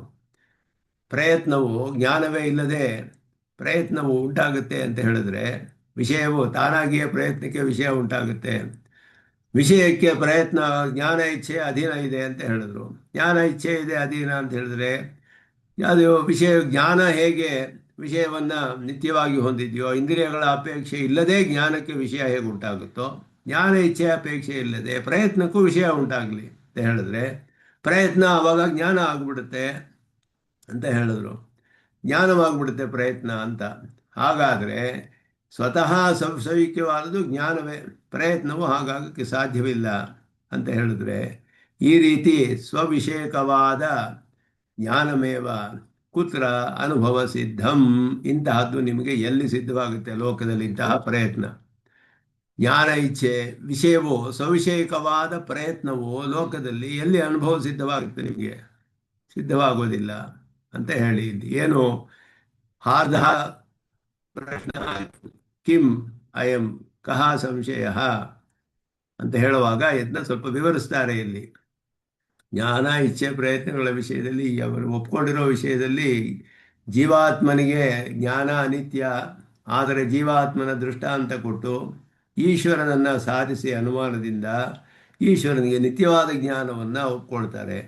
ಜೀವಾತ್ಮಗಳಿಗೆಲ್ಲ ಈ ಶರೀರದಿಂದಲೇ ಶರೀರಗಳು ಇಂದ್ರಿಯ ಎಲ್ಲ ಇರೋದ್ರಿಂದಲೇ ಅವರು ಕಾರ್ಯಗಳನ್ನೆಲ್ಲ ಮಾಡೋದು ಲೋಕದಲ್ಲಿ ಕಂಡುಬರೋದು. ಇದೇ ದೃಷ್ಟಾಂತ ಇಟ್ಟು ಶರೀರೇಂದ್ರಿಯ ಇಲ್ಲದ ನಿತ್ಯ ಜ್ಞಾನವನ್ನು ಉಳ್ಳ ಸರ್ವಜ್ಞನಾದ ಈಶ್ವರನನ್ನು ಸಾಧಿಸ್ತಾರೆ ಅನುಮಾನದಿಂದ. ಇದರಲ್ಲಿ ಎಷ್ಟು ದೋಷಗಳಿದೆ ಅನ್ನೋದು ತಿಳಿಯುತ್ತೆ. ಒಂದೊಂದಾಗಿ ವಿಸ್ತಾರವಾಗಿ ಇದನ್ನು ವಿಚಾರ ಮಾಡ್ತಾರೆ. ಅದಕ್ಕೆ ಆ ರೀತಿ ಸಾಧನೆ ಮಾಡೋಕ್ಕಾಗೋದಿಲ್ಲ. ದೃಷ್ಟಾಂತ ಹೇಗಿದೆಯೋ ದಾಷ್ಟಾಂತಿಕವೂ ಅದಕ್ಕೆ ಅನುಗುಣವಾಗಿರಬೇಕು. ಇಲ್ಲದೆ ಹೋದರೆ ಎರಡಕ್ಕೂ ವ್ಯಾಪ್ತಿ ಇರೋದಿಲ್ಲ. ದೃಷ್ಟಾಂತಕ್ಕೆ ಅನುಗುಣವಾಗಿಯೇ ದಾಷ್ಟಾಂತಿಕ ಇರಬೇಕು. ಘಟಾದಿ ದೃಷ್ಟಾಂತ ಕೊಟ್ಟರೆ ಕರ್ಮವಶ್ಯನಾದ ಜೀವಾತ್ಮರುಗಳು ಶರೀರೇಂದ್ರಿಯಗಳನ್ನು ಹೊಂದಿರೋದ್ರಿಂದಲೇ ಮಾಡೋಕ್ಕೆ ಸಾಧ್ಯ. ಅದನ್ನು ಇಟ್ಟುಕೊಂಡು ಶರೀರೇಂದ್ರಿಯಗಳು ಇಲ್ಲದ ನಿತ್ಯ ಜ್ಞಾನವುಳ್ಳ ಸರ್ವಜ್ಞನಾದ ಅಕರ್ಮವಶ್ಯನಾದ ಈಶ್ವರನನ್ನು ಸ್ಥಾಪನೆ ಮಾಡ್ತೀವಿ ಅಂತ ಊಹೆ ಮಾಡಿದ್ರೆ ಈ ಯಾರೂ ಒಪ್ಕೊಳ್ಳೋಕ್ಕಾಗೋದಿಲ್ಲ ಅನ್ನೋದನ್ನು ಒಂದೊಂದನ್ನು ವಿಸ್ತಾರವಾಗಿ ಮಾಡ್ತಾರೆ. ವಯಂ ಇಚ್ಛಾ ಪ್ರಯತ್ನ ಧರ್ಮ ಅವಸ್ಥಾ ವಿಶೇಷಂ ಬ್ರೂಮಃ. ಇವಾಗ ಸ್ವಲ್ಪ ನಮ್ಮ ಸಿದ್ಧಾಂತದ ವಿಷಯ ಇದೆಲ್ಲ ಹೇಳ್ತಾರೆ ಇಲ್ಲಿ. ಇಚ್ಛಾ ಪ್ರಯತ್ನ ಮೊದಲಾದದ್ದೆಲ್ಲವೂ ಕೂಡ ಜ್ಞಾನ, ಇಚ್ಛೆ, ಪ್ರಯತ್ನ ಎಲ್ಲವೂ ಈ ಧರ್ಮಭೂತ ಜ್ಞಾನ ಅನ್ನೋದು ನಮಗಿದೆ. ಆ ಜ್ಞಾನದಿಂದಲೇ ನಮಗೆ ಇಚ್ಛೆ ಪ್ರಯತ್ನ ಎಲ್ಲ ಉಂಟಾಗೋದು. ಈ ಧರ್ಮಭೂತ ಜ್ಞಾನದ ಅವಸ್ಥೆ ವಿಶೇಷವೇ ಎಲ್ಲವೂ ಕೂಡ ಸುಖವೋ ದುಃಖವೋ ಭಕ್ತಿಯೋ ಪ್ರೀತಿಯೋ ಪ್ರಪತ್ತಿಯೋ ಏನೇನು ಮಾಡ್ತೀವೋ ಎಲ್ಲರೂ ಧರ್ಮಭೂತ ಜ್ಞಾನದ ಪ್ರಕಾರಗಳು. ಎಲ್ಲವೂ ಧರ್ಮಭೂತ ಜ್ಞಾನದ ಪ್ರಕಾರಗಳು. ಜೀವಾತ್ಮನಿಗೆ ಬಹಳ ಅಸಾಧಾರಣವಾದ ಒಂದು ಧರ್ಮ ಜ್ಞಾತೃತ್ವ ಅಂತ ಹೇಳೋದು. ಅವನಿಗೆ ತಿಳಿಯುವಂತಹ ಒಂದು ಸಾಮರ್ಥ್ಯವಿದೆ. ಜ್ಞಾತೃತ್ವ ಅನ್ನೋದು ಧರ್ಮಭೂತ ಜ್ಞಾನ ಅಂತ ಹೇಳೋದು. ಧರ್ಮಭೂತವಾದ ಜ್ಞಾನದಿಂದಲೇ ಎಲ್ಲ ವಿಷಯಗಳನ್ನು ತಿಳಿತಾನವನು. ಆದ್ದರಿಂದ ಜೀವಾತ್ಮನಿಗೆ ಆಗುವ ಸಕಲ ಅನುಭವಗಳು, ಅವನ ಕರ್ತೃತ್ವವಾಗಲಿ ಭೋಕ್ತೃತ್ವವಾಗಲಿ ಅವನಿಗೆ ಅನುಭವಗಳಾಗಲಿ ಎಲ್ಲವೂ ಕೂಡ ಧರ್ಮಭೂತ ಜ್ಞಾನದ ದ್ವಾರವೇ ಆಗಬೇಕು. ಅವನಿಗೆ ಬೇರೆ ಆಗೋದಿಲ್ಲ. ಧರ್ಮಭೂತ ಜ್ಞಾನದ ಅಪೇಕ್ಷೆ ಇಲ್ಲದೆ ತಿಳಿಯೋದೇನು ಅಂದರೆ ನಾನು ಇದ್ದೀನಿ ಅಂತ ತಿಳಿತಾನೆ. ಅಹಂ ಅಂತ ಸತ್ತೆ ಅನ್ನೋದು ಎಕ್ಸಿಸ್ಟೆನ್ಸ್. ನಾನು ಇದ್ದೀನಿ, ಒಬ್ಬ ಇದ್ದೀನಿ ಅನ್ನೋ ತಿಳಿತಾನೆ. ಒಬ್ಬನೇ ನಾನು ಅನ್ನೋದನ್ನು ತಿಳಿತಾನೆ ಹೊರತು ಬೇರೆ ಯಾವುದೇ ವಿಷಯ ತಿಳಿಬೇಕಾದರೂ ಅವನ ಧರ್ಮವಾದ ಜ್ಞಾನದ ಮೂಲಕವೇ ಅವನು ತಿಳಿಬೇಕು. ಇಲ್ಲದೆ ಹೋದರೆ ಅವನಿಗೆ ಜ್ಞಾನ ಸಾಧ್ಯವಾಗಿಲ್ಲ. ಆದ್ದರಿಂದ ಎಲ್ಲ ಧರ್ಮಭೂತ ಜ್ಞಾನದ ಅದೆಲ್ಲ ಅವಸ್ಥಾ ವಿಶೇಷಗಳೇ ಇದೆಲ್ಲವೂ ಕೂಡ ಅವನಿಗಾಗುವ ಅನುಭವಗಳೆಲ್ಲ ಎಲ್ಲವೂ ಧರ್ಮಭೂತ ಜ್ಞಾನದ ಮೂಲಕವೇ ಅವನಿಗೆ ವೇದನೆ ಆಗುತ್ತೆ. ಅದುವೇ ನಮ್ಮ ಸಿದ್ಧಾಂತದಲ್ಲಿ ಹೇಳುವಂಥದ್ದು. ಅದು ಶ್ರುತಿಯಲ್ಲಿ ಬೇಕಾದಷ್ಟು ವಿಜ್ಞಾತಾರಮ ಅರೆ ಕೇನ ವಿಜಾನೀಯ ಬೇಕಾದಷ್ಟು ಪ್ರಮಾಣಗಳಿದೆ. ವಿಜ್ಞಾತ, ಬೋಧ, ಕರ್ತ, ರಸಯಿತ, ಘ್ರಾತ, ಮಂತ, ವಿಜ್ಞಾನಾತ್ಮ, ಪುರುಷ ಇದೆಲ್ಲ ಉಪನಿಷತ್ತುಗಳು ತಿಳಿಸುತ್ತೆ. ಬೇಕಾದಷ್ಟು ಪ್ರಮಾಣಗಳಿದೆ ಅದಕ್ಕೆಲ್ಲ. ಆದ್ದರಿಂದ ಧರ್ಮದ ಜ್ಞಾನವತ್ ಏವ ಇದಂ ಸರ್ವಮಪಿ ಸ್ವತಃ ಸಕ್ಷೇಕಂ ಭವಿತುಮರ್ಹತಿ. ಸ್ಮೃತಿರಪಿ ಧರ್ಮದ ಜ್ಞಾನಸ್ಯ ಅವಸ್ಥಾ ವಿಶೇಷ ಏವ. ಸ್ಮೃತಿಯೂ ಹಾಗೆ ಅದರ ಒಂದು ಅವಸ್ಥಾ ವಿಶೇಷ. ತರ್ಹಿ ಸಾಪಿಕೆ ಸದಸ್ಯತ ವಿಷಯ ಹೇಳಿದ್ರೆ ಈಶ್ವರ ಸರ್ವತ್ರ ಸಾಕ್ಷಾತ್ಕೃತಃ ಸ್ಮೃತಿ ಕಥಂ. ಈಶ್ವರನ ವಿಷಯದಲ್ಲಿಯೂ ಕೆಲವು ಎಲ್ಲ ಮಾಡ್ತಾರೆ. ಅವನ ವಿಷಯದಲ್ಲಿ ಎಲ್ಲವೂ ಸರ್ವಜ್ಞ ಅನ್ನೋದು ಪ್ರಮಾಣದಲ್ಲಿ ಹೇಳಲ್ಪಟ್ಟಿದೆ. ಯೋಗವೇತ್ತಿ ಯುಗಪತ್ ಸರ್ವಪತಿ ಹೇಳಿದ್ರ ಸ್ವತಃ ಅವನಿಗೆ ಬರೀ ಸರ್ವಜ್ಞ ಅಷ್ಟೇ ಅಲ್ಲ, ಸರ್ವವಿತ್ ಎಲ್ಲವ ಪ್ರಕಾರಗಳನ್ನು ಅವನು ತಿಳಿತಾನೆ ಅಂತ ಶ್ರುತಿ ಹೇಳುತ್ತೆ ನಮಗೆ. ಆದ್ದರಿಂದ ಬಾದರಾಯಣರು ಸೂತ್ರದಲ್ಲಿ ಹೇಳಿದ್ರು, ಶ್ರುತೇಸ್ತು ಶಬ್ದಮೂಲತ್ವಾತ್ ಅಂತ ಒಂದು ಸೂತ್ರ ಹೇಳುವಾಗ, ಶ್ರುತೇಸ್ತು ಶಬ್ದಮೂಲತ್ವಾತ್, ಶಬ್ದ ಪ್ರಮಾಣವು ಅತೀಂದ್ರಿಯ ವಿಷಯಗಳನ್ನು ಬೋಧಿಸುತ್ತೆ, ಅದನ್ನು ನಾವು ಒಪ್ಕೊಳ್ಳೇಬೇಕು ಅಂತ ಹೇಳಿಬಿಟ್ಟು ಅದೆಲ್ಲ ಹೇಳ್ತಾರೆ ಇಲ್ಲಿ. ಆ ವಿಷಯದಲ್ಲಿ ಸ್ವಲ್ಪ ವಿಷಯವನ್ನು ಕೆಲವು ಅಧಿಕವಾದ ಪ್ರಶ್ನೆಗಳನ್ನೆಲ್ಲ ಹಾಕ್ತಾರೆ. ಅದಕ್ಕೆ ಇಲ್ಲಿ ಹೇಳ್ತಾರೆ ಹೇಗೆ ನಾವು ಇದಕ್ಕೆಲ್ಲ ಉತ್ತರ ಕೊಡಬೇಕು ಅಂತ ಹೇಳೋದಕ್ಕೆ. ಅಂದರೆ ಎಲ್ಲವನ್ನು ಅವನು ನೋಡ್ತಾನೆ, ಪರಮಾತ್ಮನು ತಿಳಿತಾನೆ ಅಂತೆಲ್ಲ ಹೇಳ್ತಿರಲ್ಲ, ಹೇಗೆ ಅಂತ ಹೇಳಿದ್ರೆ ಯಾವುದು ನೀವು ದೃಷ್ಟಾಂತವನ್ನು ಕೊಡ್ತೀರಾ, ನೀವು ಕೊಡುವ ದೃಷ್ಟಾಂತಕ್ಕೆ ಅನುಗುಣವಾಗಿ ಸರ್ವಜ್ಞನಾದ ಈಶ್ವರ ಸಿದ್ಧಿಸೋದಿಲ್ಲ ನಿಮಗೆ. ಆದ್ದರಿಂದ ಅದರಲ್ಲಿ ಹೇಳ್ತಾರೆ, ನೀವು ಅನುಮಾನದಿಂದಲೇ ಎಲ್ಲವನ್ನು ಸಾಧಿಸ್ತೀವಿ ಅಂತ ಹೇಳ್ತೀರಲ್ಲ, ಅದು ಸಾಧ್ಯವಿಲ್ಲ. ಅಂತ ಹೇಳಿ ಎಲ್ಲ ಇರುವ ವಿಷಯವನ್ನ ಹೇಗೆ ತಿಳ್ಕೊಳ್ತಾರೆ? ಅವ್ರು ಹೇಳಿದ್ರು ಯೋಗಿನೋ ಸ್ವಯಂ ಪಶ್ಯಂತಿ, ಎಲ್ಲ ನೋಡ್ತಾರೆ ಅಂತ ಹೇಳಿದ್ರೆ ಕಥಂ ಮತ್ಯ ವರ್ತಮಾನಂ ಪಶ್ಯತಿ ಕಿಂ ಇತಿ ಪೃಚ್ಛಾಮಹ. ಎಲ್ಲರೂ ನೋಡ್ತಾರೆ ಅವರು ಅಂತ. ಯೋಗಿನೋ ದೃಷ್ಟಾಂತಗಳಿಂದ ಹೇಳಿದ್ರು.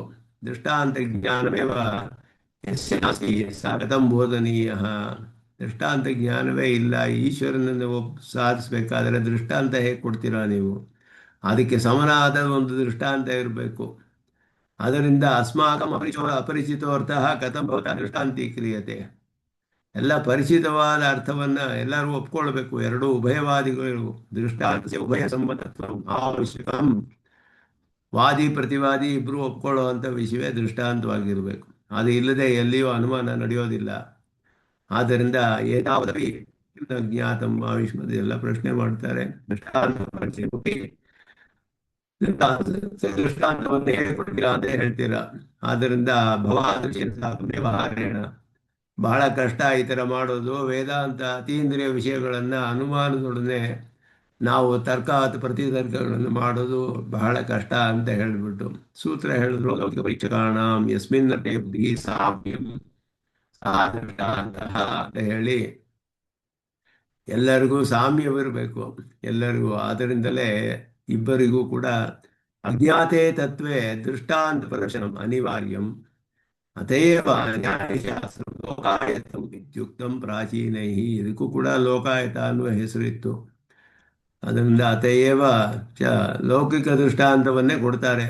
ನ್ಯಾಯಸೂತ್ರಂ ಅತ್ಯಂತಂ ಅಲೌಕಿಕಂ ಈಶ್ವರಾದಿತತ್ವಂ ಅಧಿಕೃತ್ಯ ಅಧಿಕಂ ನ ವಿಸ್ತರೈತಿ ಶಬ್ದಜಾಲಂ ಅನ್ನೋದು ಮುಂದೆ ಎಲ್ಲ ತೋರಿಸ್ತೀವಿ ಅಂತ ಹೇಳ್ತಾರೆ. ಹೀಗೆ ಅದರಿಂದ ಅದಕ್ಕೆ ಮೇಲೆ ಮುಂದೆ ಅದರಲ್ಲಿ ಮಿಕ್ಕ ಭಾಗ ಶ್ಲೋಕದಲ್ಲಿ ಇದೆ.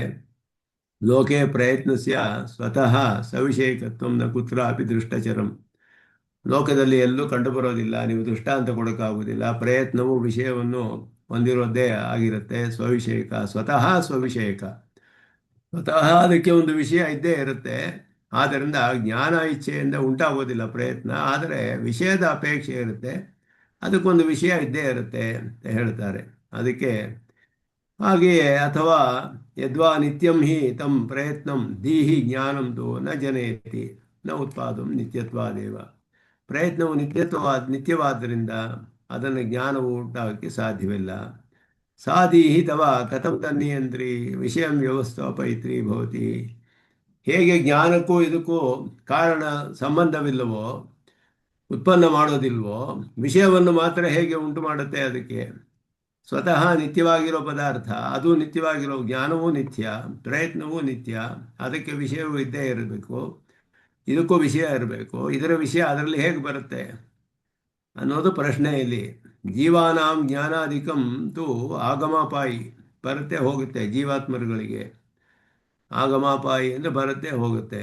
ಜ್ಞಾನಾನಂತರಂ ಇಚ್ಛಾಯಾ ಜನನೇನ ಜ್ಞಾನೇಚ್ಛಾಯಾ ವಿಷಯ ಸಮರ್ಪಣಂ ಭವೇತಿ. ಜ್ಞಾನ ಉಂಟಾದ ಮೇಲೆಯೇ ಇಚ್ಛೆ ಉಂಟಾಗುತ್ತೆ. ಇದೆಲ್ಲ ಆಗಮಾಪಾಯಿ ಬರುತ್ತೆ ಹೋಗುತ್ತೆ. ಏವಂ ಇಚ್ಛಾಯಾ ಅನಂತರಂ ಪ್ರಯತ್ನಸ್ಯ ಜನನೇನ ಇಚ್ಛಾಯಾ ಪ್ರಯತ್ನಸ್ಯ ವಿಷಯ ಸಮರ್ಪಣಂ ಭವೇತೆ. ಇಚ್ಛೆ ಆದಮೇಲೆ ಪ್ರಯತ್ನ ಉಂಟಾಗುತ್ತೆ, ಆ ವಿಷಯದಲ್ಲಿ ಪ್ರಯತ್ನ ಉಂಟಾಗುತ್ತೆ. ವಿಷಯ ಮೊದಲು ಇರಬೇಕು, ಆಮೇಲೆ ಪ್ರಯತ್ನ ಉಂಟಾಗೋದು. ಪ್ರಯತ್ನವು ಮೊದಲು ಇದ್ದು ವಿಷಯವನ್ನು ಹೊಂದಿದ ವಿಷಯ ಮಾತ್ರ ಬರುತ್ತೆ ಅಂತ ಹೇಳಿದ್ರೆ ಸಾಧ್ಯವಾಗೋದಿಲ್ಲ. ಹಾಗೆ ಇಚ್ಛೆ ಯಾವ ವಿಷಯದಲ್ಲಿ ಬರುತ್ತೋ ಆ ವಿಷಯದಲ್ಲಿ ಪ್ರಯತ್ನ ಉಂಟಾಗಬೇಕು ಹೊಸದಾಗಿ. ಅದು ಮೊದಲೇ ಇರಕ್ಕೆ ಸಾಧ್ಯವಿಲ್ಲ ಆ ವಿಷಯವನ್ನು ಕುರಿತು. ಈಶ್ವರ ಜ್ಞಾನ ಇಚ್ಛಾದೀನಾಂ ನಿತ್ಯತ್ವೇನೈವ.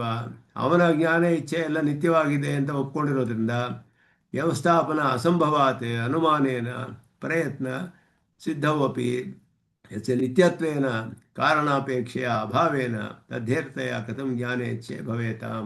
ಆದ್ದರಿಂದ ಅದು ನಿತ್ಯವಾದ್ದರಿಂದ ಕಾರಣಾಪೇಕ್ಷೆಯ ಅಭಾವೇನ, ಕಾರಣಾಪೇಕ್ಷೆ ಇಲ್ಲದೇ ಇರೋದ್ರಿಂದ ಅದಕ್ಕೆ ಆ ಕಾರಣದಿಂದ ಜ್ಞಾನ ಇಚ್ಛೆ ಹೇಗೆ ಬರೋಕ್ಕೆ ಸಾಧ್ಯ?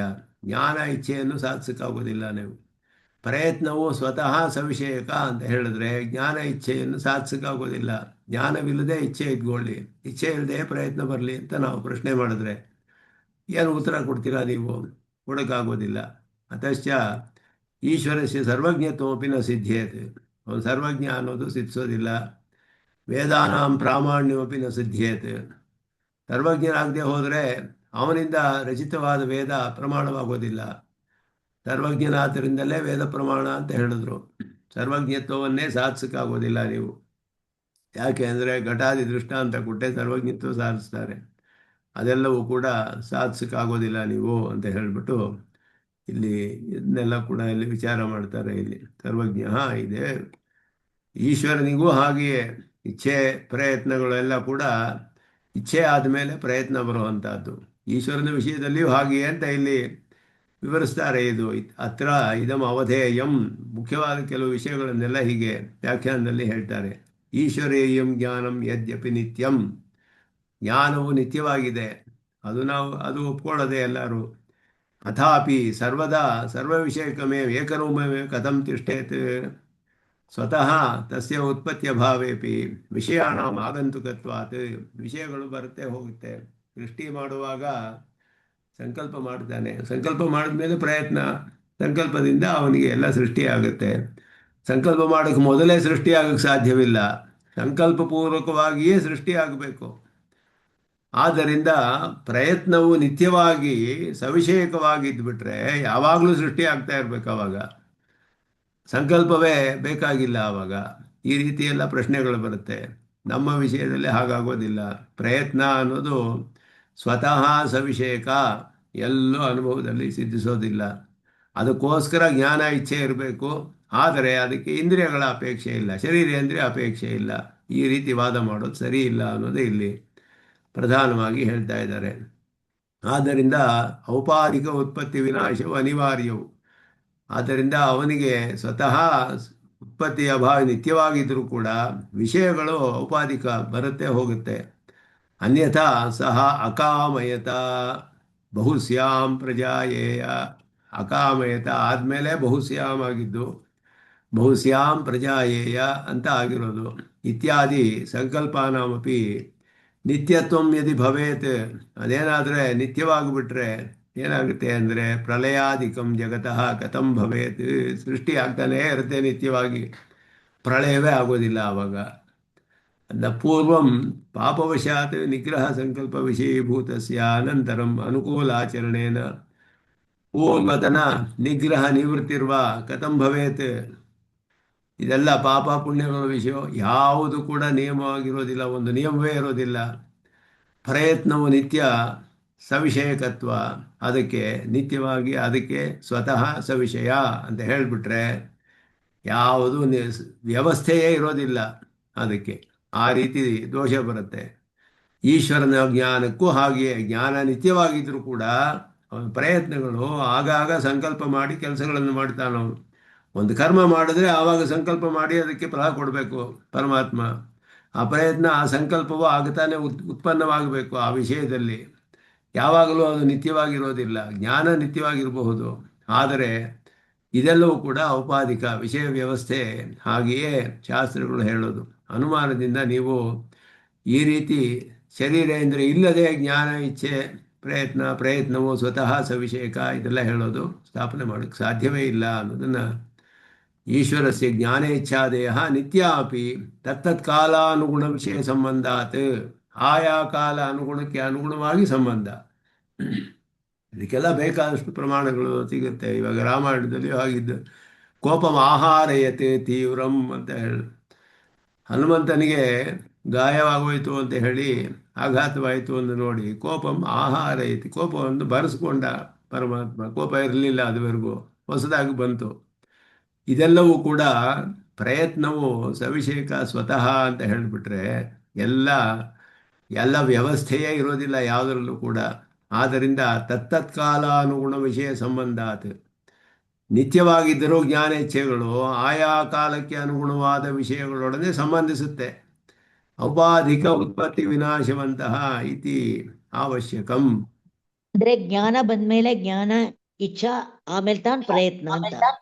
ಹೌದು, ಜ್ಞಾನ ನಿತ್ಯ ಅಂತ ಹೇಳಿದ್ರೆ ಒಂದು ವಿಷಯದಲ್ಲಿಯೇ ನಿತ್ಯ ಅಂತ ಅರ್ಥವಲ್ಲ. ಜ್ಞಾನ ಅನ್ನುವ ಒಂದು ಪದಾರ್ಥ ನಿತ್ಯವಾಗಿರುತ್ತೆ. ಧರ್ಮಭೂತ ಜ್ಞಾನ ನಿತ್ಯವಾಗಿದೆ ನಮಗೂ ಕೂಡ. ಆದರೆ ಧರ್ಮಭೂತ ಜ್ಞಾನ ನಿತ್ಯವಾಗಿದ್ರು ಧರ್ಮಭೂತ ಜ್ಞಾನ ವಿಷಯಗಳು ಆಯಾ ಕಾಲಕ್ಕೆ ಅನುಗುಣವಾಗಿ ಸಂಬಂಧ ಹೊಂದುತ್ತೆ. ಅಂದ್ರೆ ಮೊದಲನೇ ಆ, ಮೊದಲೇ ಪ್ರಯತ್ನ ಇಲ್ಲ, ಜ್ಞಾನ ಹಾ, ಆದ್ಮೇಲೆ ಇಚ್ಛೆ, ಹೌದು, ಆಮೇಲೆ ಪ್ರಯತ್ನ. ಹೌದು. ಜ್ಞಾನ ಅಂತ ಹೇಳಿದ್ರೆ ಧರ್ಮಭೂತ ಜ್ಞಾನ ಇದ್ದೇ ಇದೆ ಇವನಿಗೆ. ಅದು ಅಪ್ರತ್ಯಕ್ಷಿದ್ಧವಾದ ಧರ್ಮ ಜೀವಾತ್ಮನಿಗೆ. ಹ್ಮ್. ಆದರೆ ಅದು ಯಾವಾಗ ಉತ್ಪನ್ನವಾಗುತ್ತೆ ಅಂತ ಯಾವುದೋ ಒಂದು ವಿಷಯದಲ್ಲಿ ಉತ್ಪನ್ನವಾಗುತ್ತೆ. ಆ ವಿಷಯ ಇರುವಾಗ ಅದರ ವಿಷಯದಲ್ಲಿ ಉತ್ಪನ್ನವಾಗುತ್ತೆ, ಬೇರೆ ವಿಷಯ ಇರುವಾಗ ಇನ್ನೊಂದು ವಿಷಯಕ್ಕೆ ಬರುತ್ತೆ. ಜ್ಞಾನ ಅನ್ನೋದು ಧರ್ಮಭೂತ ಜ್ಞಾನ ಇದ್ದೇ ಇದೆ ಪದಾರ್ಥ. ಆದರೆ ಯಾವ ವಿಷಯದೊಡನೆ ಸಂಬಂಧಿಸುತ್ತೆ ಅದು, ಆ ವಿಷಯಗಳು ಬೇರೆ ಬೇರೆ ಆಗ್ತಾ ಇರಬಹುದು, ಆ ಕಾಲಕ್ಕೆ ಅನುಗುಣವಾಗಿ ಬದಲಾಗ್ತಾ ಇರುತ್ತೆ. ಅದರಿಂದ ಇದು ಪ್ರಯತ್ನ ಪ್ರಯತ್ನವು ಪ್ರಯತ್ನವು ಬರಲ್ಲ ಆ ಅಂತ ವಿಷಯದಲ್ಲಿ, ಪ್ರಯತ್ನ ಅನ್ನೋದು ಮೊದಲಿಲ್ಲ ಅನ್ನೋದು ಪ್ರತಿಪಾದನೆ. ಪ್ರಯತ್ನವು ಆ ವಿಷಯದಲ್ಲಿ ಆಗಬೇಕು. ಆ ಪ್ರಯತ್ನವು ಸವಿಷಯಕತ್ವ ಅಂತ ಹೇಳಿದ್ರೆ ಪ್ರಯತ್ನ ನಿತ್ಯವಾಗಿರುತ್ತೆ, ಆ ವಿಷಯವು ಅದಕ್ಕೆ ಇದ್ದೇ ಇರುತ್ತೆ ಅಂತ ಹೇಳಿದ್ರೆ ಆ ವಿಷಯ ಮಾತ್ರ ಜ್ಞಾನ ಇಚ್ಛೆಯಿಂದ ಬರುತ್ತೆ. ಪ್ರಯತ್ನ ಇದ್ದೇ ಇರುತ್ತೆ ಅಂತ ಹೇಳಿದ್ರೆ ಪ್ರಯತ್ನ ಒಂದು ಸಾಕು ಸೃಷ್ಟಿಗೆ, ಇನ್ನೇನು ಬೇಕಾಗಿಲ್ಲ ಅಂತ ಹೇಳಿದ್ರೆ ಈ ತರ್ಕವನ್ನು ಯಾರೂ ಒಪ್ಪೋದಕ್ಕಾಗೋದಿಲ್ಲ ಅನ್ನೋದನ್ನು ತೋರಿಸ್ತಾರೆ. ಪ್ರಯತ್ನ ಅನ್ನೋದು ಜ್ಞಾನ ಇಚ್ಛೆ ಆದಮೇಲೆ ಪ್ರಯತ್ನ ಉಂಟಾಗಬೇಕು, ಆ ವಿಷಯದಲ್ಲಿಯೇ ಪ್ರಯತ್ನ ಉಂಟಾಗಬೇಕು ಅಂತ ಹೇಳಿ.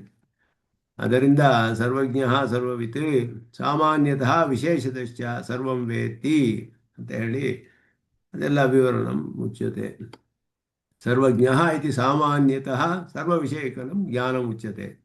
ಸರ್ವವಿತ್ ವಿಶೇಷತಃ ತತ್ತತ್ ಕಾಲಾನುಗುಣ ಸಂಕಲ್ಪಾನುಗುಣಂ ಜ್ಞಾನಮುಚ್ಯತೆ ಇತಿ ಈಶ್ವರಸ್ಯ ಪ್ರಯತ್ನಸ್ಯ ಸಾಮಾನ್ಯತಃ ನಿತ್ಯತ್ವೇಪಿ ಔಪಾಧಿಕ ಔಪಾಧಿಕಂ ಅನಿತ್ಯತ್ವಮಪಿ ಅಸ್ತ್ಯೇವ ಇತಿ ಪ್ರಯತ್ನೆ ವಿಷಯ ನಿಯಮಾರ್ಥಂ ಜ್ಞಾನೇಚ್ಛೆಯೋಃ ಅವಶ್ಯಕತ್ವೇಪಿ ನ ಕಾಪಿ ಹಾನಿ. ಜ್ಞಾನ ಇಚ್ಛೆ ಅನ್ನೋದು ಬೇಕು ಪ್ರಯತ್ನಕ್ಕೆ. ಆದರೆ ಈಶ್ವರನನ್ನು ಘಟಾದಿ ಕರ್ತ ಆದ ಕುಮಾರನನ್ನು ಇಟ್ಕೊಂಡು ಅನುಮಾನದಿಂದ ಊಹೆ ಮಾಡೋಕ್ಕಾಗೋದಿಲ್ಲ ಅಂತ ಈಶ್ವರನನ್ನು. ಜ್ಞಾನ ನಿತ್ಯ ಅನ್ನೋದು ಸರಿ, ಶಾಸ್ತ್ರವು ಅವನ ಜ್ಞಾನ ನಿತ್ಯ ಅಂತಲೇ ಹೇಳುತ್ತೆ. ಆದರೆ ಜ್ಞಾನ ನಿತ್ಯವಾಗಿದ್ದರೆ ಘಟಾದಿ ದೃಷ್ಟಾಂತ ಕೊಟ್ಟು ಅನುಮಾನದಿಂದಲೇ ಸಾಧಿಸ್ತೀವಿ, ಶಾಸ್ತ್ರ ಯಾಕೆ ಬೇಕು ಅಂತ ಹೇಳೋಕ್ಕಾಗೋದಿಲ್ಲ. ಹೇಳಿದ್ರೆ ಆವಾಗ ಎಲ್ಲ ವಿಷಯದಲ್ಲಿ ಎಲ್ಲವನ್ನು ಸ್ಥಾಪನೆ ಮಾಡೋಕ್ಕಾಗೋದಿಲ್ಲ ಅನುಮಾನದಿಂದ. ಇದೆಲ್ಲ ಹೇಗೆ ಊಹೆ ಮಾಡ್ತೀರಾ ನೀವು ಅನ್ನೋದು ಪ್ರಶ್ನೆ ಬರುತ್ತೆ. ಶರೀರೇಂದ್ರಿಯಗಳು ಇರಬೇಕಾಗುತ್ತೆ ಅವಾಗ ಅನುಮಾನದಿಂದ ಮಾಡಿದ್ರೆ. ಶರೀರೇಂದ್ರಿಯಗಳೆಲ್ಲ ಇರಬೇಕಾಗುತ್ತೆ, ಅವಾಗ ಕರ್ಮವಶ್ಯತ್ವ ಇರಬೇಕಾಗುತ್ತೆ, ಇದೆಲ್ಲ ಪ್ರಶ್ನೆ ಬರುತ್ತೆ. ಆದ್ದರಿಂದ ಇದೆಲ್ಲವೂ ಕೂಡ ಅದನ್ನೇ ಇಲ್ಲಿ ಹೇಳ್ತಾ ಇದ್ದಾರೆ. ಹೆಚ್ಚ ಅಪೃಷ್ಟಂ ಭಗವತಃ ಭೂತ ಭವಿಷ್ಯತ್. ಇದೆಲ್ಲ ಕೆಲವು ಅಧಿಕವಾದ ಕೆಲವು ವಿಷಯಗಳು, ಇದೆಲ್ಲ ಶಾಸ್ತ್ರದಿಂದ ನಾವು ಇದೆಲ್ಲ ಒಪ್ಕೊಳ್ತೀವಿ ನಾವು. ಇಲ್ಲ ಇತರ ದೃಷ್ಟ್ಯ ಭೂತಂ ಭವಿಷ್ಯತಿ ಸರ್ವಂ ಸರ್ವದೃಷ್ಟ್ಯಾ ವರ್ತಮಾನಮೇವ ಜಾನಾತಿ ಅತಃ ತಸ್ಯ ಸ್ಮೃತಿ ಪ್ರಶ್ನೆ ಏವ ನ ಉದೇತಿ. ನಿಮ್ಮ ವಾಯ್ಸ್ ತುಂಬಾ ಕ್ಲಾಶ್ ಆಗ್ತಾ ಇದೆ. ಬರೀ ನನಗೇನಾ ಇಲ್ಲ ಎಲ್ರಿಗೂ ಗೊತ್ತಿಲ್ಲ. ಈಶ್ವರನ ಜ್ಞಾನವು ಕ್ಲಿಯರ್ ಆಗಿದೆ. ನನಗೂ ಬ್ರೇಕ್ ಆಗ್ತಾ ಇದೆ. ಇಲ್ಲಿ ಕ್ಲಿಯರ್ ಆಗ್ತದೆ, ಪರವಾಗಿಲ್ಲ, ತೊಂದ್ರೆ ಇಲ್ಲ. ಇಲ್ಲ, ಮಧ್ಯೆ ಮಧ್ಯೆ ಈಶ್ವರ ಕ್ಲಿಯರ್ ಆಗಿದೆ, ಆದ್ರೂ ಮಧ್ಯೆ ಮಧ್ಯೆ ಬ್ರೇಕ್ ಆಗ್ತಿದೆ, ಡಬಲ್ ಡಬಲ್ ಕೇಳ್ತಾ ಇದೆ. ಅದು ನಾನು ಮಾತಾಡುವಾಗ ಇನ್ನೊಬ್ರು ಮಾತಾಡಿದ್ರೆ ಆವಾಗ ಬ್ರೇಕ್ ಆಗುತ್ತೆ. ಅದರಿಂದ ನಾವು ಯಾರಾದ್ರೂ ಒಬ್ರು ಒಂದು ಸತಿ ಮಾತಾಡ್ತೇವೆ, ಮಧ್ಯದಲ್ಲಿ ಕೆಲವು ಶಬ್ದಗಳು ಇಲ್ಲ ಕ್ಲಾಶ್ ಇಲ್ಲ ಆದ್ರೆ ಕೇಳೋದು. ಇಲ್ಲ, ನೀವೇ ಮಾತಾಡ್ತಿರುವಾಗ್ಲೂ ಕೆಲವು ಟೈಮಲ್ಲಿ ಬ್ರೇಕ್ ಆಗುತ್ತೆ ವಾಯ್ಸು, ಓ, ಅದು ನಿಮ್ಮ ಕಡೆ ಕೆಲವು ಟೈಮಲ್ಲಿ ಕ್ಲಿಯರ್ ಆಗಿದೆ. ನಿಮ್ಮ ಕಡೆ ಇಲ್ಲ, ಏನಾದ್ರು ಬೇರೆಯವ್ರಿಗೂ ಪ್ರಾಬ್ಲಮ್ ಕೆಲವರಿಗೆ ಇದೆಯಂತಲ್ಲ, ಇಲ್ಲ ಅಂತ ಮಧ್ಯ ಹೇಳಿದ್ರು. ಮಧ್ಯೆ ಆಗ್ತಿದೆ. ಅವರಿಗೆಲ್ಲ ಸ್ಪಷ್ಟವಾಗಿದೆ ಅಂತ ಹೇಳಿದ್ರು. ಅಲ್ಲ, ಕೆಲವರಿಗೆ ಆದ್ರಿಂದ ಸ್ಪಷ್ಟವಾಗಿದೆ, ಕೆಲವರು ಬ್ರೇಕ್ ಆಗ್ತಿದೆ ಅಂತಾನು ಹೇಳಿದ್ರಲ್ಲ. ಇಲ್ಲ, ಗೊತ್ತಿಲ್ಲ ನನಗೆ ಅದೇನು ಅಂತ. ಓಕೆ, ನನ್ನ ಇಟ್ಸ್ ಸಿಸ್ಟಮ್ ಅಲ್ಲಿ ಪರವಾಗಿಲ್ಲ, ಪ್ರಾಬ್ಲಮ್ ಇದೆ. ಕಂಟಿನ್ಯೂ, ಪರವಾಗಿಲ್ಲ, ಇಟ್ಸ್ ಆಲ್ ರೈಟ್. ಅದರಿಂದ ಈಶ್ವರ ಜ್ಞಾನವು ನಿತ್ಯವಾಗಿದ್ದರೂ ಕೂಡ ಪರಿಣಾಮಿತ್ವಾತೆ ಅಸ್ಮದೃಷ್ಟ್ಯಾ ವರ್ತಮಾನಮೇವ ಜಾನಾತಿ.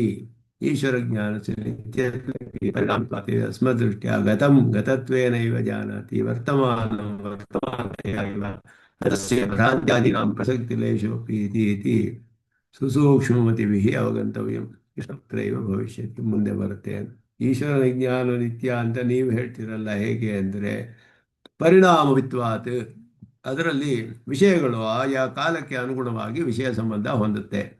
ಜ್ಞಾನವು ನಿತ್ಯವಾಗಿದ್ದರೂ ಕೂಡ ವಿಷಯ ಸಂಬಂಧವು ಅದಕ್ಕೆ ಅನುಗುಣವಾಗಿ ಸಂಬಂಧವನ್ನು ಹೊಂದುತ್ತೆಯೇ ಹೊರತು ಆ ರೀತಿಯೇ ಅದು ಶಾಸ್ತ್ರದಲ್ಲಿ ಹೇಳಲ್ಪಟ್ಟಿರೋ ಹಾಗೆ ನಾವು ಅದನ್ನು ಒಪ್ಕೊಳ್ತೀವಿ ಅನ್ನೋದು, ಅದರಲ್ಲಿ ನಮಗೆ ಯಾವ ಒಂದು ವಿರೋಧವೂ ಇಲ್ಲ ಅನ್ನೋದನ್ನು ತೋರಿಸ್ತಾರೆ. ಅನುಭವದಲ್ಲಿಯೂ ಅದು ನಮ್ಮ ವಿಷಯದಲ್ಲಿಯೂ ನೋಡ್ಕೋಬಹುದು, ಆ ರೀತಿಯೇ ಆಗುತ್ತೆ ಅನ್ನೋದು ಕೂಡ ಅಧಿಕವಾದ ವಿಷಯ. ಅನುಮಾನದಿಂದಲೇ ಎಲ್ಲವನ್ನು ಸಾಧಿಸೋಕ್ಕಾಗೋದಿಲ್ಲ ಅನ್ನೋದು ಮುಖ್ಯ. ಅಂದರೆ ಇಲ್ಲಿ ಪ್ರಯತ್ನವು ಶರೀರೇಂದ್ರಿಯ ಬೇಕಾಗಿಲ್ಲ, ಪ್ರಯತ್ನ ಒಂದೇ ಇದ್ದರೆ ಸಾಕು. ಪ್ರಯತ್ನಕ್ಕೆ ಜ್ಞಾನ ಇಚ್ಛೆ ಇರಬೇಕು ಅಂತ ಹೇಳಿದ್ರೆ ಅದನ್ನು ನೀವು ಸಾಧಿಸೋಕ್ಕೆ ಸಾಧ್ಯವಿಲ್ಲ ಅನ್ನೋದನ್ನು, ಆ ತರ್ಕವನ್ನು ಇಲ್ಲಿ ಹೇಳಿದ್ರು. ಅದಕ್ಕೆ ಮುಂದೆ ಈಶ್ವರನಿಗೆ ಅನುಮಾನದಿಂದ, ಅದು ಕಿಂವಾದಿ ಇಚ್ಛೆ ವಿಷಯ ಇದು ಅದಾಯ್ತು ಅಲ್ಲಿಗೆ. ಅದರಿಂದ ಮುಂದಿನ ಶ್ಲೋಕ, ಜೀವ ವಿಲಕ್ಷಣನಾದ ಈಶ್ವರ ಅನುಮಾನದಿಂದ ಅನ್ನೋದು ಇದು. ಜೀವನಿಗಿಂತ ವಿಲಕ್ಷಣನಾದ ಈಶ್ವರನನ್ನು ಸಿದ್ಧಿಸಕ್ಕೆ ಸಾಧ್ಯವಿಲ್ಲ ಅನ್ನೋದು ಇನ್ನೊಂದು ಅನುಮಾನ. ನಿಶ್ವಾಸಾದಿ ಪ್ರಯತ್ನ ಅದೃಷ್ಟೈ ಯದ್ವಾ ತೈರೇವ ಭವೇತ್ ತತ್ಕೃತ ಸಿದ್ಧ ಸಾಧ್ಯಂ ಕ್ಲುಪ್ತಾವನ್ಯಸ್ಯ ಸ್ಯಾತ್ ಪಕ್ಷೇಪಿ ಇತಿ ವ್ಯವಸ್ಥಾ ತ್ಯಕ್ತಿರಾದ್ಯೇಪಿ ಸಾ ಸ್ಯಾತ್. ಅಂದರೆ ಇಲ್ಲಿ ಏನು ಹೇಳ್ತಿದ್ದಾರೆ ಅಂದರೆ, ಜೀವನಿಗಿಂತ ವಿಲಕ್ಷಣನಾದವನು ಸಿಗ್ತಾನೋ ಇಲ್ವೋ, ಈಶ್ವರನನ್ನು ಸಾಧಿಸಕ್ಕೆ ಸಾಧ್ಯವೇ ಇಲ್ಲವೇ ಅನುಮಾನದಿಂದ ಅನ್ನೋದು ಇಲ್ಲಿ ಪ್ರಶ್ನೆ. ಜೀವನಿಗಿಂತ ವಿಲಕ್ಷಣನಾದ ಈಶ್ವರನನ್ನು ಸಾಧನೆ ಮಾಡಬೇಕು. ಲೋಕದಲ್ಲಿ ಯಾರಿಗೂ ಸರ್ವಜ್ಞತ್ವ ಅನ್ನೋದು ಕಂಡುಬರೋದಿಲ್ಲ, ಮತ್ತು ಶರೀರವೆಲ್ಲ ಇಲ್ಲದೆ ಕರ್ತೃತ್ವ ಅನ್ನೋದು ಕೂಡ ಕಂಡುಬರೋದಿಲ್ಲ. ಆದರೆ ಮತ್ತೆ ನಿತ್ಯವಾದ ಜ್ಞಾನವಿರೋದು ಕಂಡುಬರೋದಿಲ್ಲ. ಅದು ಅವರ ಸಿದ್ಧಾಂತದಲ್ಲೇ ಒಪ್ಕೊಂಡಿರೋ ವಿಷಯ. ಆದರೆ ಈ ಅನುಮಾನವನ್ನು, ಈ ದೃಷ್ಟಾಂತಗಳನ್ನೆಲ್ಲ ಇಟ್ಟುಕೊಂಡು ಸರ್ವಜ್ಞನಾದ ಶರೀರೇಂದ್ರಿಯಗಳು ಇಲ್ಲದಂತಹ ಈಶ್ವರನನ್ನು ಸಾಧಿಸಬೇಕು. ಆದ್ದರಿಂದ ಅದನ್ನು ಇಲ್ಲಿ ಹೇಳ್ತಾ ಇದ್ದಾರೆ, ಜೀವನಿಗಿಂತ ವಿಲಕ್ಷಣನಾದವನನ್ನು ಸಾಧಿಸೋಕ್ಕಾಗೋದಿಲ್ಲ ಅಂತ ಹೇಳಿಬಿಟ್ಟು ಜ್ಞಾನಾದಿಗಳನ್ನು ಅನುಮಾನಕ್ಕೆ ಸಾಧಿಸಿದ್ರು. ಜ್ಞಾನ ಇಚ್ಛೆ ಪ್ರಯತ್ನ ಇದೆ ಅಂತ ಬೇಕಾದರೂ ಸಾಧಿಸ್ಬೋದು, ಅಷ್ಟೇ ಹೊರತು ಅದು ಈಶ್ವರ ಸಿದ್ಧಿಗೆ ಅದೆಲ್ಲ ಸಾಧಿಸೋಕ್ಕೆ ಇಲ್ಲದೆ ಹೋದರೂ ಕೂಡ ಈಶ್ವರನನ್ನು ಸಿದ್ಧಿಸ್ಬೋದು ಹೇಳೋದು. ಇದು ಅವರು ಮಾಡೋ ವಾದ ಏನು ಅಂದರೆ, ಜ್ಞಾನ ಅನುಮಾನ ಮೊದಲಾದಗಳನ್ನು, ನಿತ್ಯವಾದ ಜ್ಞಾನ, ಸ್ವತಃ ಸವಿಷೇಕವಾದ ಪ್ರಯತ್ನ ಇದೆಲ್ಲ ಸಾಧಿಸೋಕ್ಕಾಗದೇ ಇರ್ಬೋದು. ಆದರೆ ಈಶ್ವರ ಒಬ್ಬ ಇದ್ದಾನೆ ಅಂತ ಒಪ್ಕೊಳ್ಬೋದಲ್ಲ ಅನುಮಾನದಿಂದ. ಈಶ್ವರ ಅಂತ ಒಬ್ಬ ಇದ್ದಾನೆ ಅಂತ ಒಪ್ಕೊಳ್ಳೋದಿಲ್ಲ ಅಂತ ಹೇಳಿದ್ರೆ ಅದು ಕೂಡ ಸಾಧ್ಯಕ್ಕೆ. ಜೀವನಿಗಿಂತ ವಿಲಕ್ಷಣನಾದವನು ಹೇಗೆ ಸಾಧಿಸ್ತೀರಾ ನೀವು ಅಂತ ಪ್ರಶ್ನೆ. ಈಶ್ವರನನ್ನು ಸಾಧಿಸ್ತೀರಾ, ಆ ಈಶ್ವರ ಅನ್ನೋ ಇನ್ನೊಬ್ಬ ಕರ್ತೃನಾದ ಕುಂಬಾರನಂತೆ ಇನ್ನೊಬ್ಬ ಕರ್ಮವಶನಾದವನ್ನೇ ಸಾಧಿಸ್ಬೋದೇ ಹೊರತು ಆ ಈಶ್ವರನು ಇವನಿಗಿಂತ ವಿಲಕ್ಷಣ ಅಂತ ಸಾಧಿಸೋಕ್ಕಾಗೋದಿಲ್ಲ. ಆದ್ದರಿಂದ ಈಶ್ವರ ಅಂತ ಒಬ್ಬ ಇದ್ದಾನೆ, ಜಗತ್ ಸೃಷ್ಟಿ ಮಾಡಿರೋವನು ಅಂತ ನೀವು ಅನುಮಾನದಿಂದ ಸಾಧಿಸಕ್ಕೆ ಹೋದರೂ ಜೀವ ವಿಲಕ್ಷಣನಾದ ಈಶ್ವರ ಅಂತ ಸಾಧಿಸೋಕ್ಕಾಗೋದಿಲ್ಲ ಅನ್ನೋದು ಈ ವಾದದ ಒಂದು ವಿಷಯ. ಅದೃಷ್ಟೈ ಜೀವೇ ನಿಶ್ವಾಸಾದಿ ಪ್ರಯತ್ನಸ್ತು. ಇವಾಗ ಜಗತ್ಕರ್ತಾರ ಅನ್ನುವ ಜಗತ್ಕರ್ತೃವಾದ ಪರಮಾತ್ಮನನ್ನು ಸ್ಥಾಪನೆ ಮಾಡಬೇಕು. ಅವರು ಜಗತ್ಕರ್ತಾರನನ್ನು ಅನುಮಾನದಿಂದ ಸಾಧಿಸೋಕ್ಕೆ ಹೊರಟಿದ್ದಾರೆ. ಜೀವಾತ್ಮನಲ್ಲಿರುವ ಅದೃಷ್ಟ ವಿಶೇಷದಿಂದ ಯೋನಿ ಪ್ರಯತ್ನ ನ್ಯಾಯವೇ ಜಗತ್ ಸೃಷ್ಟಿಯಲ್ಲಿಯೂ ಆಗಲಿ ಅಂತ ನಾವೇ. ಇವಾಗ ಇವನು ನಿದ್ದೆ ಮಾಡ್ತಾ ಇರುವಾಗ ನಾವು ನಿದ್ದೆಯಲ್ಲಿಯೂ ಕೂಡ ಉಸಿರಾಟ ನಡೀತಾ ಇರುತ್ತೆ, ಅಲ್ಲಿ ನಮ್ಮದೇನು ಪ್ರಯತ್ನ ಇರಲ್ಲ. ಅದಕ್ಕೆ ಜೀವನ ಯೋನಿ ಪ್ರಯತ್ನ ಅಂತ ಹೆಸರು ನ್ಯಾಯದರ್ಶನದಲ್ಲಿ. ನಿದ್ದೆ ಮಾಡುವಾಗಲೂ ಉಸಿರಾಟ ಆಗ್ತಾ ಇರುತ್ತಲ್ಲ, ನಾವೇನು ಅದನ್ನು ತಿಳಿದು ಪ್ರಯತ್ನದಿಂದ ಮಾಡೋದಿಲ್ವಲ್ಲ. ಎದ್ದಿರುವಾಗ ಬೇಕಾದರೆ ಹೇಳ್ಬೋದು, ಆದರೆ ನಿದ್ದೆ ಮಾಡ್ತಿರುವಾಗ ಹೇಗೆ ಹೇಳಕ್ಕೆ ಸಾಧ್ಯ? ಅದಕ್ಕೆ ಜೀವನ ಯೋನಿ ಪ್ರಯತ್ನ ಅಂತ ಹೆಸರು. ಅವನ ಅದೃಷ್ಟದಿಂದ ಆಗುತ್ತೆ ಅಂತ ಹೇಳಿದ್ರು. ಅದೃಷ್ಟದಿಂದ ಈ ರೀತಿ ಆದರೆ ಪರಮಾತ್ಮನ ಜಗತ್ ಸೃಷ್ಟಿಯು ಅದೃಷ್ಟದಿಂದಲೇ ಆಗಲಿ, ಈಶ್ವರ ಯಾಕೆ ಬೇಕು ನಿಮಗೆ? ಅದೃಷ್ಟದಿಂದಲೇ ಹಾಕ್ಕೊಳ್ಳಿ ಅಂತ ಹೇಳಿದ್ರೆ ಆ ವಿಷಯವನ್ನು ವಿಚಾರ ಮಾಡ್ತಾರೆ. ಬುದ್ಧಿಪೂರ್ವಕ ಪ್ರಯತ್ನ, ಬುದ್ಧಿಪೂರ್ವಕ ಪ್ರಯತ್ನ ಅಂತ ಎರಡು ಪ್ರಯತ್ನಗಳಿದೆ. ಇದು ಎಲ್ಲ ತಿಳಿಯೋ ಅನುಭವ ಸಿದ್ಧವೇ. ಮೊದಲನೇದು ಸರ್ವಾತ್ಮ ಸಿದ್ಧ, ಎರಡನೆಯದು ಉಸಿರಾಡುವುದು ಮುಂತಾದುವುದಕ್ಕೆ ಕಾರಣವಾದ ಪ್ರಯತ್ನಗಳು ಅಬುದ್ಧಿಪೂರ್ವಕವಾಗಿ ನಡೆಯುವಂಥದ್ದು. ನಿದ್ರೆ ಸಮಯದಲ್ಲಿಯೂ ಕೂಡ ಉಸಿರಾಡುವುದು ತಾನಾಗಿ ನಡೆಯುವುದಿಲ್ಲ, ಅದು ಅವರ ಅದೃಷ್ಟವೇ ಕಾರಣ, ಜ್ಞಾನ ಕಾರಣವಲ್ಲ ಅನ್ನೋದು ಒಪ್ಕೊಳ್ಬಹುದು. ಇದನ್ನ ಜೀವನ ಯೋಗ್ಯನ ಅಂತ ಹೇಳ್ತಾರೆ ನೈಯಾಯಿಕರು. ಅವರ ಒಂದು ಪಾರಿಭಾಷಿಕ ಶಬ್ದ ಅದು, ಜೀವನ ಯೋನಿ ಯತ್ನ ಅಂತ ಹೇಳ್ಬಿಟ್ಟು. ಜ್ಞಾನ ಇಲ್ಲದೆ ಇದ್ರೂ ಕೂಡ ಅದೃಷ್ಟದಿಂದ ಆಗುತ್ತೆ ಅನ್ನೋದು ಇದರಿಂದ ತಿಳಿಯುತ್ತೆ ನಮಗೆ. ಅವನಿಗೆ ಉಸಿರಾಡಬೇಕು ಅನ್ನೋ ವಿಷಯದಲ್ಲಿ ಜ್ಞಾನ ಇರೋದಿಲ್ಲ ನಿದ್ದೆ ಮಾಡುವಾಗ, ಆದರೆ ಆ ಕಾರ್ಯ ಆಗ್ತಾನೇ ಇದೆ. ಉಸಿರಾಟ ಅನ್ನುವ ಕಾರ್ಯ, ಉಚ್ಛ್ವಾಸ ನಿಶ್ವಾಸಗಳು ಆಗ್ತಾನೇ ಇದೆ. ಜ್ಞಾನ ಇಲ್ಲದೆ ಹೋದರೂ ಅದೃಷ್ಟದಿಂದಲೇ ಆಗ್ಬೋದಲ್ಲ. ಜಗತ್ ಸೃಷ್ಟಿಗಳು ಕೂಡ ಅದೃಷ್ಟದಿಂದ ಆಗುವುದಲ್ಲ. ಜ್ಞಾನಾದಿ ವಿಶಿಷ್ಟನಾದ ಈಶ್ವರನನ್ನ ಹೇಗೆ ಸಿದ್ಧಿಸ್ತೀರಾ ನೀವು ಅಂತ ಇಲ್ಲಿ ಪ್ರಶ್ನೆ. ಅಂದರೆ ಇಲ್ಲಿ ಅವರು ಇನ್ನೊಂದು ವಿಷಯ ಒಪ್ಕೊಳ್ತಾರೆ, ಕಾರ್ಯ ಸಾಮಾನ್ಯಕ್ಕೆ ದೇಶ ಕಾಲ ಕಾರಣವಾಗುತ್ತೆ ಅನ್ನೋದು ಜೀವಾತ್ಮರ ಅದೃಷ್ಟ ಜಗತ್ ಸೃಷ್ಟಿಗೆ ಸಹಕಾರಿಯಾಗಬೇಕು. ಕಾರ್ಯ ಸಾಮಾನ್ಯಕ್ಕೆ ದೇಶಕಾಲ ಈಶ್ವರ ಅದೃಷ್ಟ ಇದೆಲ್ಲ ಸಾಮಾನ್ಯ ಕಾರಣಗಳು. ಎಲ್ಲದಕ್ಕೂ ಕೂಡ ಎಲ್ಲ ಕಾರ್ಯಕ್ಕೂ ಅದು ಇರಲೇಬೇಕು, ಇಲ್ಲದೆ ಹೋದರೆ ಆಗೋದಿಲ್ಲ ಅನ್ನೋದು ನೈಯಾಯಿಕರು ಒಪ್ಕೊಳ್ಳೋ ವಿಷಯ. ಅದೃಷ್ಟವು, ಅದಕ್ಕೆ ಅವರು ಹೇಳ್ತಾರೆ, ಅದೃಷ್ಟವು ಜಡವಾದ್ದರಿಂದ ಅದೃಷ್ಟ ಪ್ರೇರಕನಾದ ಈಶ್ವರನನ್ನ ಅನುಮಾನದಿಂದ ಸಾಧಿಸ್ತೀವಿ ಅಂತ ಹೇಳಿದ್ರು. ಎಲ್ಲ ಕಾರ್ಯ ಸಾಮಾನ್ಯಕ್ಕೆ ಒಂದು ಅದೃಷ್ಟ ಅನ್ನೋದು ಇರಬೇಕು ಅನ್ನೋದು ಅವರು ಒಪ್ಕೊಳ್ತಾರೆ. ಅದೃಷ್ಟ, ಈಶ್ವರ, ಕಾಲ, ದೇಶ ಇದೆಲ್ಲ ಬೇಕು. ಇದೆಲ್ಲವೂ ಕೂಡ ಸಹಕಾರಿಗಳು, ಇದೆಲ್ಲ ಸಾಮಾನ್ಯ ಕಾರಣಗಳು ಅಂತ ಹೇಳಲ್ಪಡುತ್ತೆ. ಎಲ್ಲ ದೇಶದಲ್ಲೂ ಎಲ್ಲ ಗಿಡಗಳು ಉಂಟಾಗೋದಿಲ್ಲ, ಎಲ್ಲ ಕಾಲದಲ್ಲೂ ಎಲ್ಲ ಗಿಡಗಳು ಉಂಟಾಗೋದಿಲ್ಲ. ಕೆಲವು ಕಾಲಗಳಲ್ಲಿ ಕೆಲವು ಇದೆಲ್ಲ ಋತುಗಳು ಮೊದಲಾದದಲ್ಲಿ ಆಯಾ ಆಯಾ ಕಾಲಕ್ಕೆ ಅನುಗುಣವಾಗಿ ಆಯಾ ಹಣ್ಣುಗಳಾಗಲಿ ಕಾಯಿಗಳಾಗಲಿ ಗಿಡಗಳಾಗಲಿ ಉತ್ಪನ್ನ ಆಗೋದು, ಆಯಾ ಕಾರ್ಯಗಳಾಗೋದು ಎಲ್ಲ ಎಲ್ಲರಿಗೂ ಅನುಭವಿಸಿದ್ದ. ದೇಶಕಾಲಗಳು ಕೂಡ ಸಾಮಾನ್ಯ ಕಾರಣ. ತುಂಬ ಬಿಸಿಲಿರೋ ದೇಶದಲ್ಲಿ ಕೆಲವು ವಿಷಯಗಳಾಗುತ್ತೆ, ತುಂಬ ಚಳಿ ಇರೋ ದೇಶದಲ್ಲಿ ಬೇರೆ ವಿಷಯಗಳಾಗುತ್ತೆ. ಇದೆಲ್ಲ ಸಾಮಾನ್ಯ ಕಾರಣ ಕಾರ್ಯಗಳಿಗೆ ಅನ್ನೋದು ನೈಯಾಯಿಕರು ಸಾಧನೆ ಮಾಡ್ತಾರೆ. ದೇಶ ಕಾಲ ಹಾಗೆಯೇ ಒಂದು ಅದೃಷ್ಟ ಅನ್ನೋದು ಒಪ್ಕೊಳ್ಬೇಕು. ಹಾಗೆಯೇ ಈಶ್ವರ ಅಂತ, ಈಶ್ವರನು ನಾಲ್ಕು ಕೂಡ ಸಾಮಾನ್ಯ ಕಾರಣಗಳು ಎಲ್ಲ ಕಾರ್ಯಕ್ಕೂ ಅನ್ನೋದು ಒಪ್ಕೊಂಡಿದ್ದಾರೆ ಅವರು. ಆದ್ದರಿಂದ ಜಗತ್ ಸೃಷ್ಟಿಗೂ ಈ ಅದೃಷ್ಟ ಇದೇ ಕಾರಣ ಆಗೋಗ್ಲಿ ಅಂತ ಹೇಳಿದ್ರೆ, ಅದೃಷ್ಟ ಅನ್ನೋದು ಅಚೇತನ, ಅದೃಷ್ಟವನ್ನು ಪ್ರೇರಣೆ ಮಾಡೋಕ್ಕೊಬ್ಬ ಬೇಕಲ್ಲ, ಅವನು ಈಶ್ವರ. ಆದ್ದರಿಂದ ಈಶ್ವರನನ್ನು ಒಪ್ಕೊಳ್ಬೇಕು ಅನ್ನೋದು ಅವರ ವಾದ. ಹಾಗಾದರೆ ಯದ್ವಾ ತೈರೇವ ಸರ್ವಂ ಘಟತೆ ಇತಿ ತತ್ಕೃತ ಸಿದ್ಧ ಸಾಧ್ಯಂ ಭವೇತ್. ಈಶ್ವರನ ಅಪೇಕ್ಷೆ ಇಲ್ಲದೆ ಅದೃಷ್ಟಗಳಿಂದಲೇ ಎಲ್ಲ ಕಾರ್ಯವೂ ಹಾಕ್ಕೊಳ್ಳಿ ಅಂತ ಹೇಳಿದ್ರೆ, ಅದೃಷ್ಟವು ನಿರಾಧಾರ ಸಾಧ್ಯವಿಲ್ಲವಲ್ಲ. ಅಂದರೆ ಜೀವಾತ್ಮರೇ ಆಗ್ಬೋದಲ್ಲ, ಈಶ್ವರ ಆಗ್ಬೇಕು. ಅದಕ್ಕೆ ನಿರಾಧಾರ ಆಗಕ್ಕೆ ಸಾಧ್ಯ ಇಲ್ಲ. ಅದೃಷ್ಟಗಳಿಗೆ ಕರ್ತ ಆದ ಜೀವಾತ್ಮರುಗಳೇ ಕಾರಣ ಆಗಬಹುದು. ಜೀವಾತ್ಮರೇ ಮತ್ತೆ ನಿಮಗೆ ಸಿಗ್ತಾರೆ ಹೊರತು ಈಶ್ವರನ್ ಸಾಧಿಸಕ್ಕಾಗೋದಿಲ್ಲ. ಈಶ್ವರನೇ ಪ್ರೇರಕ ಅಂತ ಯಾಕೆ ಹೇಳ್ಬೇಕು? ಅವಾಗ ಜೀವಾತ್ಮನೇ ಪ್ರೇರಕ ಆಗ್ಬೋದಲ್ಲ ಅದೃಷ್ಟಕ್ಕೆ. ಈಶ್ವರನನ್ನು ಹೇಗೆ ಸಾಧಿಸ್ತೀರಾ ನೀವು ಅನ್ನೋದು ಮೊದಲನೆಯ ತರ್ಕ ನಾವು ಹೇಳೋದು. ಎಲ್ಲ ಕಾರ್ಯ ಸಾಮಾನ್ಯಕ್ಕೂ ಕೂಡ ದೇಶ ಕಾಲ ಅದೃಷ್ಟ ಈಶ್ವರ ಕಾರಣ. ಅದೃಷ್ಟ ಅನ್ನೋದು ಅಚೇತನವಾದ್ದರಿಂದ ಈಶ್ವರ ಅನ್ನೋದು ಒಂದು ಆಧಾರ ಬೇಕು. ಈಶ್ವರನನ್ನು ನಾವು ಸಾಧಿಸ್ತೀವಿ, ಅದರಿಂದ ಅದಕ್ಕೆ ಆಧಾರವಾಗಿ ಈಶ್ವರನನ್ನು ಒಪ್ಕೊಳ್ತೀವಿ ಅಂತ ಹೇಳಿದ್ರೆ, ಅದಕ್ಕೆ ಆಧಾರವಾಗಿ ಜೀವಾತ್ಮನೇ ಒಪ್ಕೊಳ್ಬೋದಲ್ಲ. ಜೀವಾತ್ಮ ಹೆಂಗೂ ಇದ್ದೇ ಇದ್ದಾನೆ, ಅದರಿಂದ ಅವನು ಸಾಧಿಸ್ಬೇಕಾಗಿಲ್ಲ. ಮತ್ತೆ ನೀವು ಜೀವಾತ್ಮನೇ ನಿಮಗೆ ಸಿಗ್ತಾನೆ. ಅದರಿಂದ ಇದು ಸಿದ್ಧ ಸಾಧನ ಅನ್ನುವ ದೋಷ.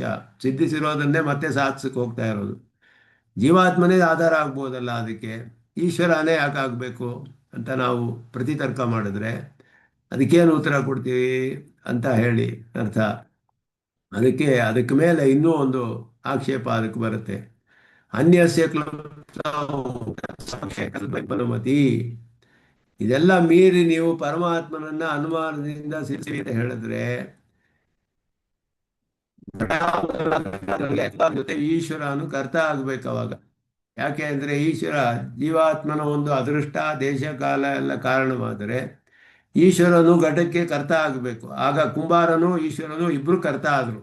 ಅದಕ್ಕೆ ಕುಂಬಾರ ಈಶ್ವರ ಇಬ್ಬರು ಎರಡು ಕರ್ತಗಳಾಗಬೇಕು. ಅವಾಗ ಈಶ್ವರನು ಜಗತ್ಕಾರಣ ತಾನೇ, ಆದ್ದರಿಂದ ನಮಗೆ ಒಪ್ಪಿಗೆ ಸರ್ವ ಜಗತ್ಕಾರಣ ತಾನೇ ಈಶ್ವರ, ನಾವು ಒಪ್ಕೊಳ್ತೀವಿ ಇದನ್ನ ಅಂತ ಹೇಳಿದ್ರೆ ಪಕ್ಷೇ ರೀತಿ ಅವ್ಯವಸ್ಥಾ ಅಂತ ಹೇಳಿದ್ರು.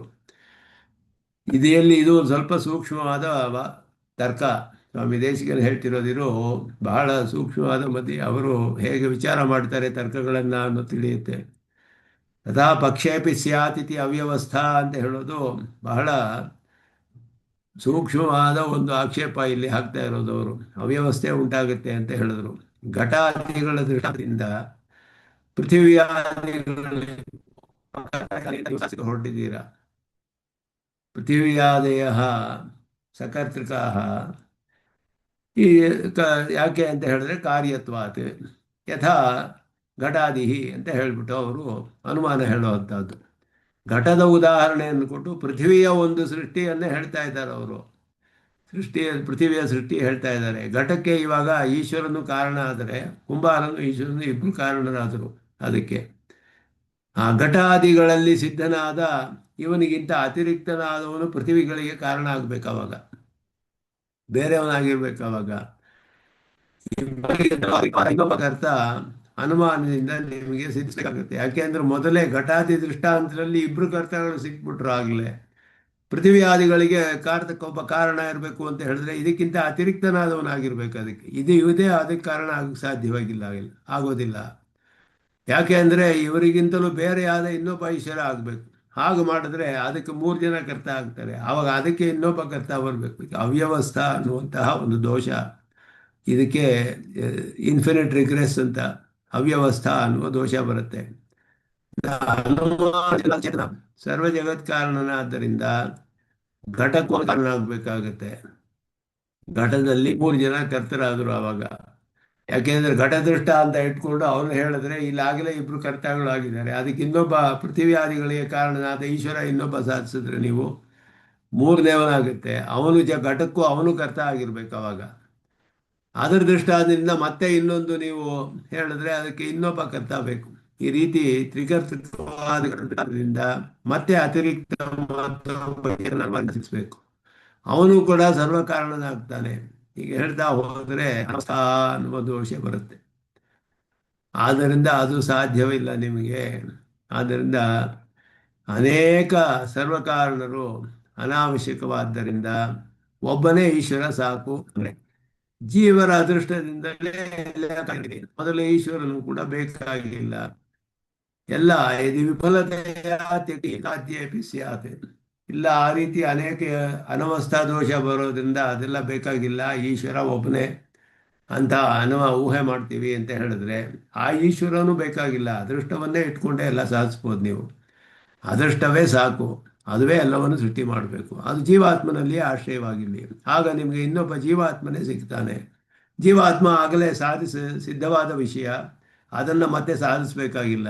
ಆದ್ದರಿಂದ ಜೀವಾತ್ಮನಿಗಿಂತ ಅತಿರಿಕ್ತನಾದ ಈಶ್ವರನನ್ನು ಈ ರೀತಿ ತರ್ಕಗಳಿಂದ ನೀವು ಸಾಧಿಸೋಕ್ಕೆ ಸಾಧ್ಯವಿಲ್ಲ ಅನ್ನೋದು ಇಲ್ಲಿ ಹೇಳ್ತಿದ್ದಾರೆ. ಸರ್ವಜ್ಞನಾದ ಈಶ್ವರ, ಪೃಥಿವಿಯಾದಿ ಕರ್ತ ಆದ ಈಶ್ವರ ಜೀವನಿಗಿಂತ ಭಿನ್ನನಾದವನು, ವಿಲಕ್ಷಣನಾದವನು ಅನ್ನೋದು ನಿಮಗೆ ಸಿದ್ಧಿಸೋದಿಲ್ಲ ಅನ್ನೋದು ಇಲ್ಲಿ ಪ್ರಧಾನವಾದ ವಾದ. ಇದೆಲ್ಲ ಬಹಳ ಸೂಕ್ಷ್ಮವಾಗಿ ವಿಚಾರ ಮಾಡಿರೋದು. ವೇದಾಂತ ದೇಶಿಕರು ಬಹಳ ಅದ್ಭುತವಾಗಿ ಇಲ್ಲಿ ತತ್ವೋಕ್ತ ಕಲಾಪದಲ್ಲಿ ಮಾಡಿರುವ ವಾದಗಳೆಲ್ಲ ತುಂಬ ಪ್ರಧಾನವಾದದ್ದು. ಇದೆಲ್ಲ ವಿಸ್ತಾರವಾದ ವಾದಗಳು ಬರುತ್ತೆ. ಇದನ್ನೆಲ್ಲ ಇಲ್ಲಿ ಸಂಗ್ರಹವಾಗಿ ಇಲ್ಲಿ ತೋರಿಸ್ತಾ ಇದ್ದಾರೆ.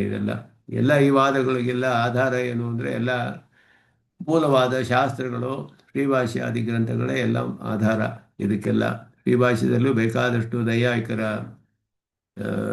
ನಿರಸನವನ್ನು ಸ್ವಾಮಿ ಭಾಷ್ಯಕಾರರೇ ವಿಸ್ತಾರವಾಗಿ ಮಾಡಿದ್ದಾರೆ. ಆರಂಭಣಾಧಿಕರಣ, ವಿಲಕ್ಷಣಾಧಿಕರಣ ಎಲ್ಲ ನೋಡಿದ್ರೆ ನಮಗೆ ಬೇಕಾದಷ್ಟು ನೈಯಾಯಿಕರ ತರ್ಕಗಳು ಅಲ್ಲಿ ನಿರಸನವಾಗಿದೆ. ಆದ್ದರಿಂದ ಅದೆಲ್ಲ ಆಧಾರದಿಂದಲೇ ಇನ್ನೂ ಅಧಿಕವಾದ ವಿಚಾರಗಳನ್ನು ಇದರಲ್ಲಿ ಮಾಡ್ತಾರೆ. ಇದನ್ನು ಮುಂದೆ ಬೇರೆ ಒಂದು ವಿಧವಾಗಿ ನಾವು ಈಶ್ವರನ ಸಾಗಿಸ್ತೀವಿ ಅಂತ ಹೇಳ್ತಾರೆ. ಆದರೆ ಅವ್ನು ಸಾಧಿಸಿದ್ರು ಅವನ ಸತ್ಯತ್ವ ಅನ್ನೋದು ನಿಮಗೆ ಸಾಧಿಸಕ್ಕಾಗೋದಿಲ್ಲ ಅಂತ ಮುಂದೆ ವಿಚಾರ ಮಾಡ್ತಾರೆ. ಅದನ್ನ ಮುಂದುವರಿಸೋಣ ಅಂತ ಹೇಳಿ ನಿಲ್ಲಿಸ್ಕೊಂಡು ತಾರ್ಕಿಕ ಸಿಂಹಾಯ ಕಲ್ಯಾಣ ಗುಣಶಾಲಿನೇ ಶ್ರೀಮತಿ ವೆಂಕಟೇಶಾಯ ವೇದಾಂತ ಗುರವೇ ನಮಃ ಶ್ರೀಮತಿ ನಿಗಮಾಂತ ಮಹಾದೇಶಾಯ ನಮಃ.